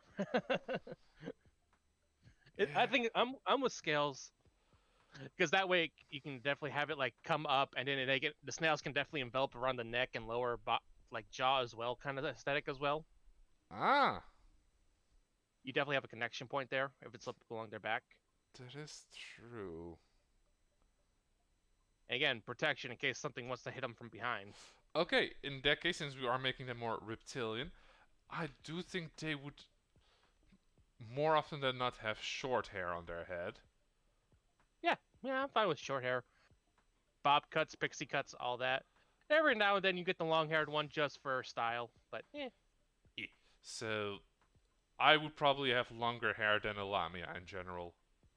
okay, Team hair. okay. Okay. Since we're talking about top head hair, I do need to bring up snake hair. Oh, we're going straight. Snakes instead of hair. We're going to the Medusa. Uh, a species of Medusa, you can say, because there's definitely that Medusa that has the snake body, but there's also the human body. You know what I mean, though. Yeah, Having snakes, I play regular Smite. snakes and hair. Yeah. But you know what I mean, though. Okay, Snakes instead of hair. What's up? What do you think with that? okay. I do not like it. Uh, if the snakes are sentient, no. But there are actually ways to make that work realistically. Oh yeah. Yeah. No. What if the snakes are actually just like in a symbiotic relationship? Like they just help. They just help with the stuff with the Lamia. The Lamia just provides transportation and body heat. So if it's like a symbiotic relationship with the snakes being separate creatures, sure. If we are attaching the snakes, then they would probably function as fake heads. Like they wouldn't actually have eyes, hmm more like tentacles. Ah, I see what you mean. Yeah, so they would look like snakes for intimidation, but they wouldn't actually be snakes. Like they couldn't see out of it, they can't really swallow with it. Okay. Okay. Like they could grapple with it, but No, I don't even think that. Being honest, I'm just not in favor of it because it just does not fit with the whole snake girl. If you're just gonna have half the body snake, just take the whole thing snake, my man. yeah. Also, Besides the maintenance, that they were all just separate snakes as well too. Yeah. exactly. Another thing, if it's like the tentacles, it could work like a salamander still. Like enemies come and the things just detach as distraction. Uh-huh. It could even be as a rating ritual, like pluck. This is my most beautiful snake strand. You want some fuck? Yeah. Well, since we're still at the top layer, I'm gonna bring up cobra hoods, hooded snakes. How do you think you would incorporate that, or would you not at all? Okay. Uh, I'm actually more imagining like a frilled gecko kind of situation where it's foldable. Okay. Okay. Foldable hoods. Yeah. Yeah, I can see Yeah. that. If we there definitely could be types that have it as both an intimidation factor and a way to lure mates. Like, Mm-hmm. ooh, look at the girth on me. Like, Hmm. I'd say Medusas are a different enough species to warrant their own thing. Maybe genetically related to Lamias, but not the same. Ah! Green Geist is basically saying Medusas, or Gorgon, would be a from the same genus but not the same species. Yeah, I can see that, but there are definitely the Lamias with the snake hair. Yeah, man. There's definitely been depictions of it, not just Medusa. Yeah, that's why I refer to them as Gorgon. Yeah, Gorgon. But Alright. yeah, Yeah, either way, I just wanted to bring that up because yeah, yeah. it's been depicted before. And the image just popped up. Yeah, that one. Yeah. Okay, so But what I do like to say, hmm most realistically, it would be like fake snakes. okay, if they did have it, it would be fake snakes. Yeah, like a salamander's tail is there to basically disorient, intimidate, hmm confuse. Okay, I can see what you mean there. Um, since we are talking about monsters, I do need to bring up the magic that is involved with them. Do you think lamers can do magic? If they Okay, do, what kind of uh, specialization do you think we they would do? actually never spoke about potential magic systems. Okay, Yeah, but is it can be. is everything on the table? Um, sure, let's do that right now. If we need to get specific, we can. Okay, in that case, there is one specific uh, type of magic that I think would suit Lamias in particular. Oh yeah, what's that? Voodoo or Old Wiccan, where you get a Mm-hmm. lot of components and do ritualistic castings, basically. Oh yeah, I can agree with you. In D&D terms, that would be more like the druidic magic and all that as Yeah, I well. was gonna go Druid, but Nature type of magic. yeah, Absolutely. yeah, yeah. Those definitely stem. Um, Definitely, they would be pure ritual casters. I can see what you mean. I can definitely see them having some sort of hypnotism magic though, as well, Mm, especially if they're the hooded variants. well, I would. Yeah. Okay. I'll be honest. Yeah, That I had just to address that. That's the common one though. I had to address it. I'll be honest, snakes aren't really known for their hypnotism. Like, a little bit of illusion magic? Sure. Hmm. But hypnosis is actually not in a snake's MO. Not in anyone's MO. This is why we're talking about magics. Technically, there are a lot of things that actually use hypnotism. Certain bugs, parasites. That's a totally different story. They used to use them. Alchemy. If we make them have a modernized culture, I'm gonna say Hmm. they would be alchemists. Making potions and such. Yeah, yeah, I can see that. I can see that. They could definitely. Yeah. They would definitely be more naturalistic in any kind of magic Yeah, they use. druids and or rangers for D&D. Like, I Hmm. can agree with druids, but not I'm on barbarians though, being honest, or rogues. elaborate. Let's see. Rogues definitely their ambush tactics and all that. That's pretty easy to explain. You can see that, right? Yeah. There are definitely ambush predators and all that. But barbarians though, just imagine this 25-foot, 8-meter long, giant, massive muscle coming at you in full-on anger, coming at you, my man. All that muscle strength in one hit. I'm actually okay. I was talking about if they had magic, what they would be like. But if we're gonna give Oh, them D&D classes instead of barbarian, barbarians can get magic. They definitely have magical abilities. okay. But I'm talking. We're kind of Hmm. probably thinking of different ways. But if we're giving them D&D classes instead of barbarian, I would actually go for monk. No, I can't see it though. I can't see it. Yeah, but snakes don't really rage. Ah, well, they are part human too, and we rage a lot. True. Hmm. Lamias definitely would have emotions enough to rage at something. Okay, so we're not gonna go with the Huanti cold-blooded approach. My thing was more Those are focused on more sorcerers. for the Those are more species in general. sorcerers. I could see. Yeah. Oh wait, ranger is an option. Yeah. Ranger, yeah. If we're talking about like the jungle ones, they'd definitely be rogues or rangers. Yeah. You know, Yeah. I could definitely with those. I can definitely go with uh, rogues. rogues and rangers. In the desert, I would think they would be more barbarian, I still definitely think rogue, I. maybe sorcerer, It, druid. yeah, I'm definitely gonna stick with rogue. Would just be a good class for snake-based Yeah. creatures. Oh yeah, for sure. Rogue is just implied at this point. They even come with the edgy backstory if we go with the species mixing. Like I had to leave my Mhm. home. Why? To get snoo snoo. Sure, sure, sure. Yeah, okay, but Uh, because of your hill, they can never be bards. yeah. Well, you don't need to sing to be a bard. Bards are just any artistic interpretation they can do. They don't need No, to no, play no. music. They actually need up till depends on your subclass, but you start as needing to have music. No, you don't. Yes, you do. You can just be a shitty bard. Yeah, but you still need the music. No, you don't. For the early levels, you do. Google Sensei.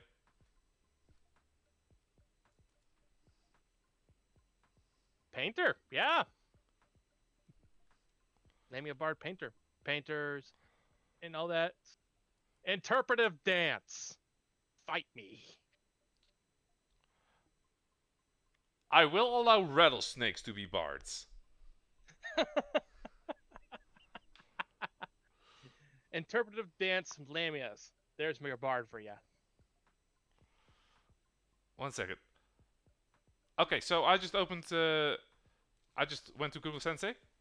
The Mm-hmm. first thing that is in the description of bards, besides well, the the kind of introduction, like yada yada yada, how they kind of describe it, but the first thing is music and magic.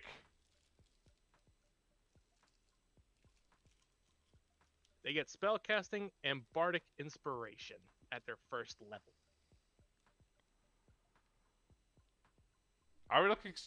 Wait, are we looking purely at mechanics or at the lore? That's the lore.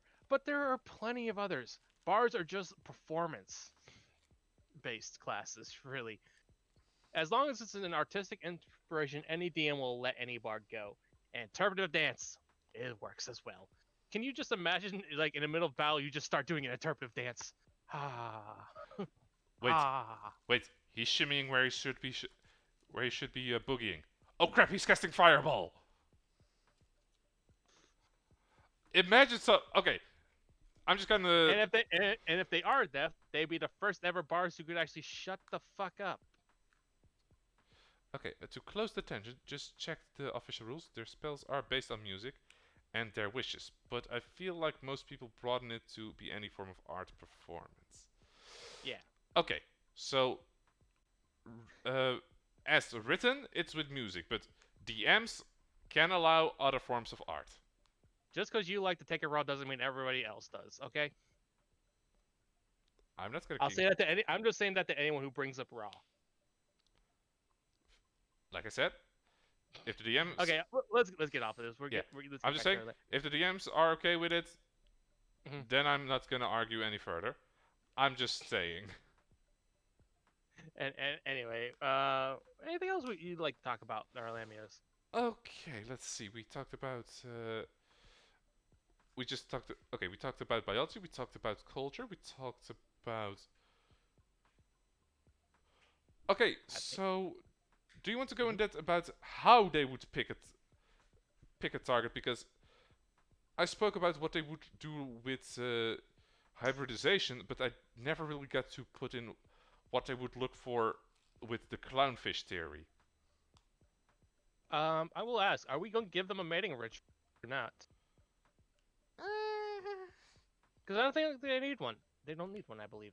Okay, yeah, not as in depth as we went with the centaurs, but what do you think they look for in a partner is something we should address.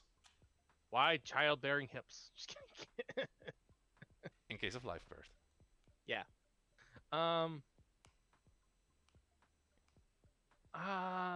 Since they are very communal, secluded, they would probably.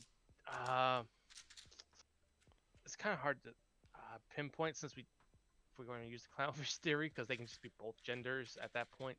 Okay, so how much emphasis would they put on looks when choosing a partner?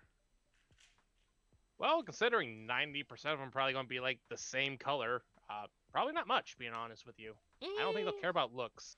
I think, honestly, considering patterns are a big thing, I think that could actually be a good indicator of their overall health if we're looking at instinctive picking. Okay, I can see where you're coming from. I'm down with it too, a little bit. Because we did establish that they would have the breast for other functional reasons than just seduction. Yep. They could definitely have patterns along their skin. I'm not saying they're on vibrant colors, but like they're all the same colors. The jungle would have. Color. Probably like how healthy their snake skin is, or how well they're taking care of their body over time and such. Yeah. Probably just overall how healthy someone is, kind of thing would be a big deciding factor. Okay, so would bigger be better when it comes to the snitty? I'm gonna actually vote yes in this scenario. For the snake titty, since we established that they would be, if we're going for clownfish, even with the egg birth, if you're team egg like me, then bigger ones would mean they have a bigger fat deposit, meaning they either are better at holding the nutrients or they just have better access to it. Like I'm saying they could definitely look for that as well. Just that would be an overall health too. Again, it'd just be like how healthy someone is. Okay. Really, like if you just have large sagging breasts, that's just not good for you, kind of thing. Okay, I have two more things I actually want to bring up with Lamias. Yeah. One second. I had it just 1 second. Let me just. Okay, one is about one is about shedding. So, how do Okay. you think that would work for a Lamia? Like, we mentioned that sure humans shed, but is it different? Like, how would the shedding period with work with compared to normal snakes? Um, let's see. Let's say I'm just gonna take the example that we have the scales up and down the back kind of area Yeah. as well. So definitely, they could definitely shed that part of their skin as well. The human skin doesn't necessarily shed like the snake skin, but that's a good basis where they can start peeling off from as Yeah. well. So what I I think they prioritize strength and intelligence over appearance. Ah. So Greengeist is assuming they would focus on results. Well, I can see it as well. Since they live in a big community, who can bring them best meals to the pot and show off better, I guess. Okay, fair enough. Fair, fair. But back to shedding, I think it can be like normal snake shedding. They like, or like maybe once a year they go through a shedding period where they need to shed their all this old skin and I'll such. be honest. I think it would be. I think it would be twice a year. Twice, I can see it. I can see it. I just didn't really have a set thing there. Yeah, like if we're making them, if we give them a focus on eyesight, Mm-hmm. then it would make sense that they would have like a summer pattern and a winter pattern. Like one is more vibrant than the other. I can kind of see it. They don't. They probably won't really need to differentiate patterns Yeah, between yeah. summer and Pattern winter was not the though. correct word. Hue was better. Hue. Yeah, okay. Okay. Yeah. I can see it a little bit better if you say it that way. But crap. What was I going to say? Dang it! I lost my train of thought. I had a good one. Dang it! Yeah, Dang it! same Dang here. it! Dang it! Ah. Uh. Snake. Hue. Um. Yeah, the human side probably grows independently from the snake half, where the snake half is just where they grow. They shed their skin is when they grow, right? Pretty much, Yeah. as well. So yeah, they definitely have to shed whenever they probably shed a lot when they're younger, when they're in their growth stages. But when they get older, it's probably slows down their shedding. Being honest. True. Okay, so want to know what I'm imagining with shedding? Yeah. Okay, so Blackhead, I want you to kind of stand up because I'm gonna get Hmm. visual, like we did with centaurs here. Okay. Okay, put your thumb just on the outside of your hip bones, so Yeah. that you can feel the bone. Yeah. Trail along it until you have both your hands in like 1 second. What is this degree? A 90 degrees triangle, so that you're basically with your fists on your hips, Mm-hmm. and then just trill up to your armpits, and, Okay. and then go and then just go over your shoulders over the front, like and then to uh, what's that one? I forgot the word for it. In the point in the spine where the neck meets the back. Collarbone. No, collarbone is in the front. Going to the back. I just think the shoulder blade, but I did not know that's wrong. I forgot what each of those segments is called in English. I don't. I don't know. Yeah, humans have 7 of them. Giraffes have 7 of them. Clavicle? Might be. Okay. Anyways, that little bit of where the spine is sticking out a little bit, since the other that's where your Mm-hmm. neck meets, Yeah. and then just kind of able to remove it like a jacket from the arms too. So the front bit would be not included in the peeling. Vertebrae. Thank you. Ah. Yeah. Those from the front. Okay, so From the front. basically, But I'm thinking from the back. So. yeah. Okay, so basically, belly, chest, face, neck. So Mm-hmm.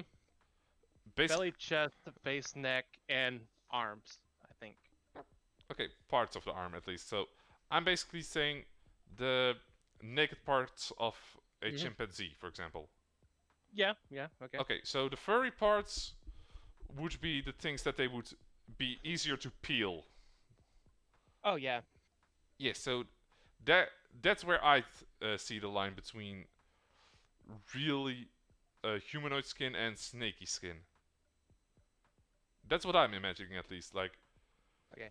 and because they have hands, it's probably a lot easier for them to shed because they can probably use their hands to assist, but they would still Oh need to. yeah. They would still need. Do you think they would need to drink a lot of water like snakes do, or do you think they would craft like ointments to help with it? Well, I think they would be like using baths and all that to hydrate themselves as well. Is the thing. Sorry, They had bass? a bath. Oh, a bath. Yeah, they would have baths and stuff to hydrate their skins and stuff to make Ah, shedding okay. So, easier. so you think they would have? Okay, so Moisturize me. yeah, yeah.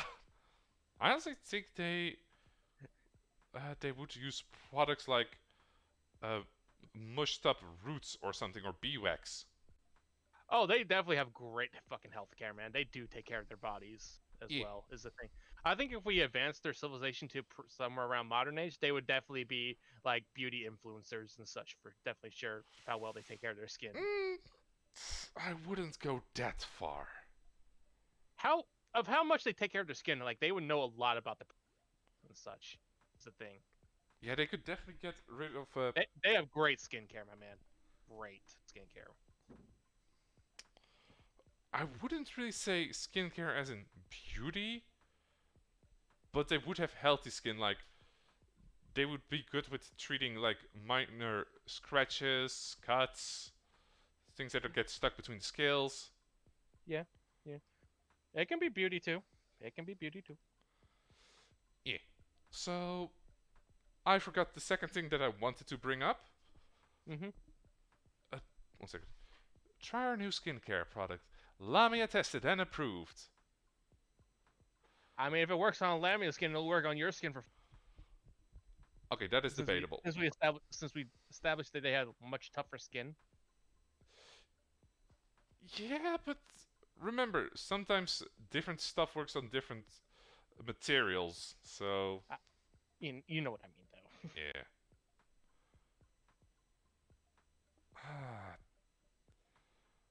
Okay. It's annoying that I can't think of the last thing, but uh, Mm-hmm. okay. So, I think that is honestly all we have. Yeah, So, yeah. Let's go okay, through so, some closing remarks and we'll call it.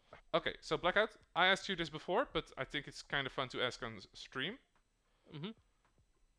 Where would you rate Lamias on the waifu scale, and where would you, how would you rate them for general interest?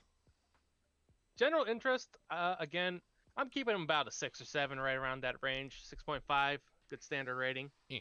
But waifu scale, I kind of like them a little bit more after our discussion. I'm bumping those guys up to like those girls up to like an 8. Okay, okay. I would waifu. Okay, so you would waifu. Yeah. Okay. Assuming they aren't venomous, but Is that on the the deal other breaker side, for you? depends if it's paralytic or actually dangerous. Like, I'm bad against Mhm. wounds, but I have a surprising high tolerance when it comes to chemicals. Okay. Sorry, Okay. but what I wanted to say, I'm gonna rate them for on the waifu scale about a 6. Hmm. Interest, since there is still a lot of cool things we can go into, I'm actually gonna say them an 8 out of 10 for general interest. Like, I could, Oh, Brisa. I would study, Yeah. I would study Lamias if they were a real thing. Oh yeah. Monster biology would just be a whole different field of study. Oh, yeah, I would definitely try to major into that. Go full Oh David, yeah. go full For David sure. Attenborough or Steve Irwin. For sure. For sure. I might have actually gone to college. Hell, I might have even become a professor. Hold your hold your horses there, man. Okay. 6 out of 10 for general public. For me personally, 3 out of 10 or 7 out of 10, depending on personality of an individual. Person. Fair. Yeah, that is fair. Okay. Personalities are varied though, because they do have the appearance of humans and all that. So they would have their own personalities. Let's just have you vibe with somebody. Okay, I have one more question, Blackhead. What do you hmm think the general temperament of a Lamia would be? Um, temperament. Um, to strangers, they are sort of aggressive, sort of not really care.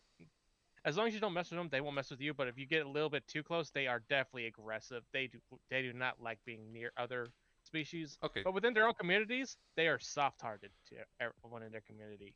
Mm, They are like sisters. okay, so I am honestly imagining that they are not that warm knitted together.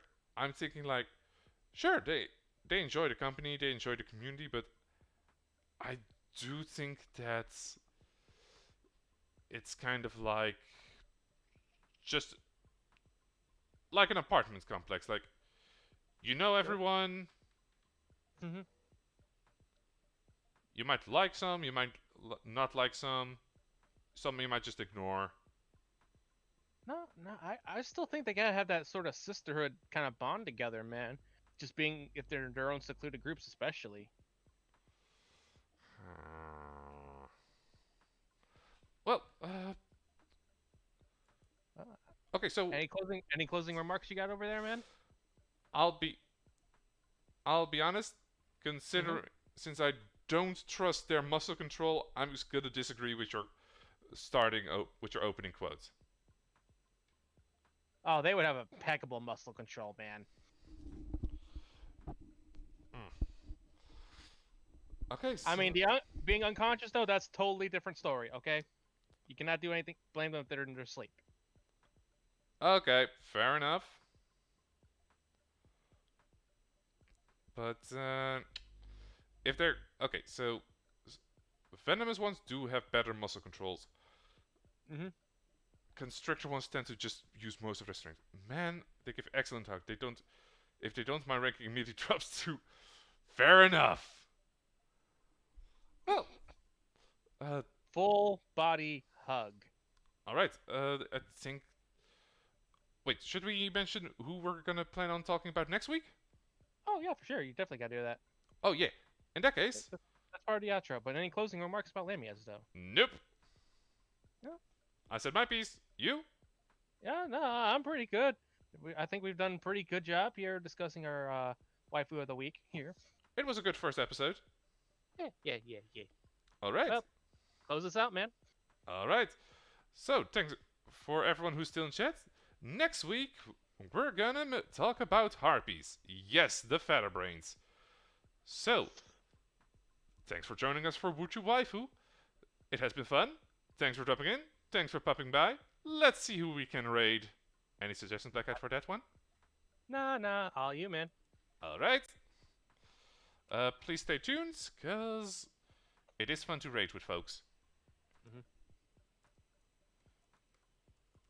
And the most important question is, would you waifu Lamias, chat? Would you? Yes. This stream has been a weird stream, but I'm glad I turned in. Glad to hear. Glad to hear that, Green guys. Thanks for showing up. Yeah. That was fun. Oh, it is. This is definitely a fun thing to do. I can't wait till next.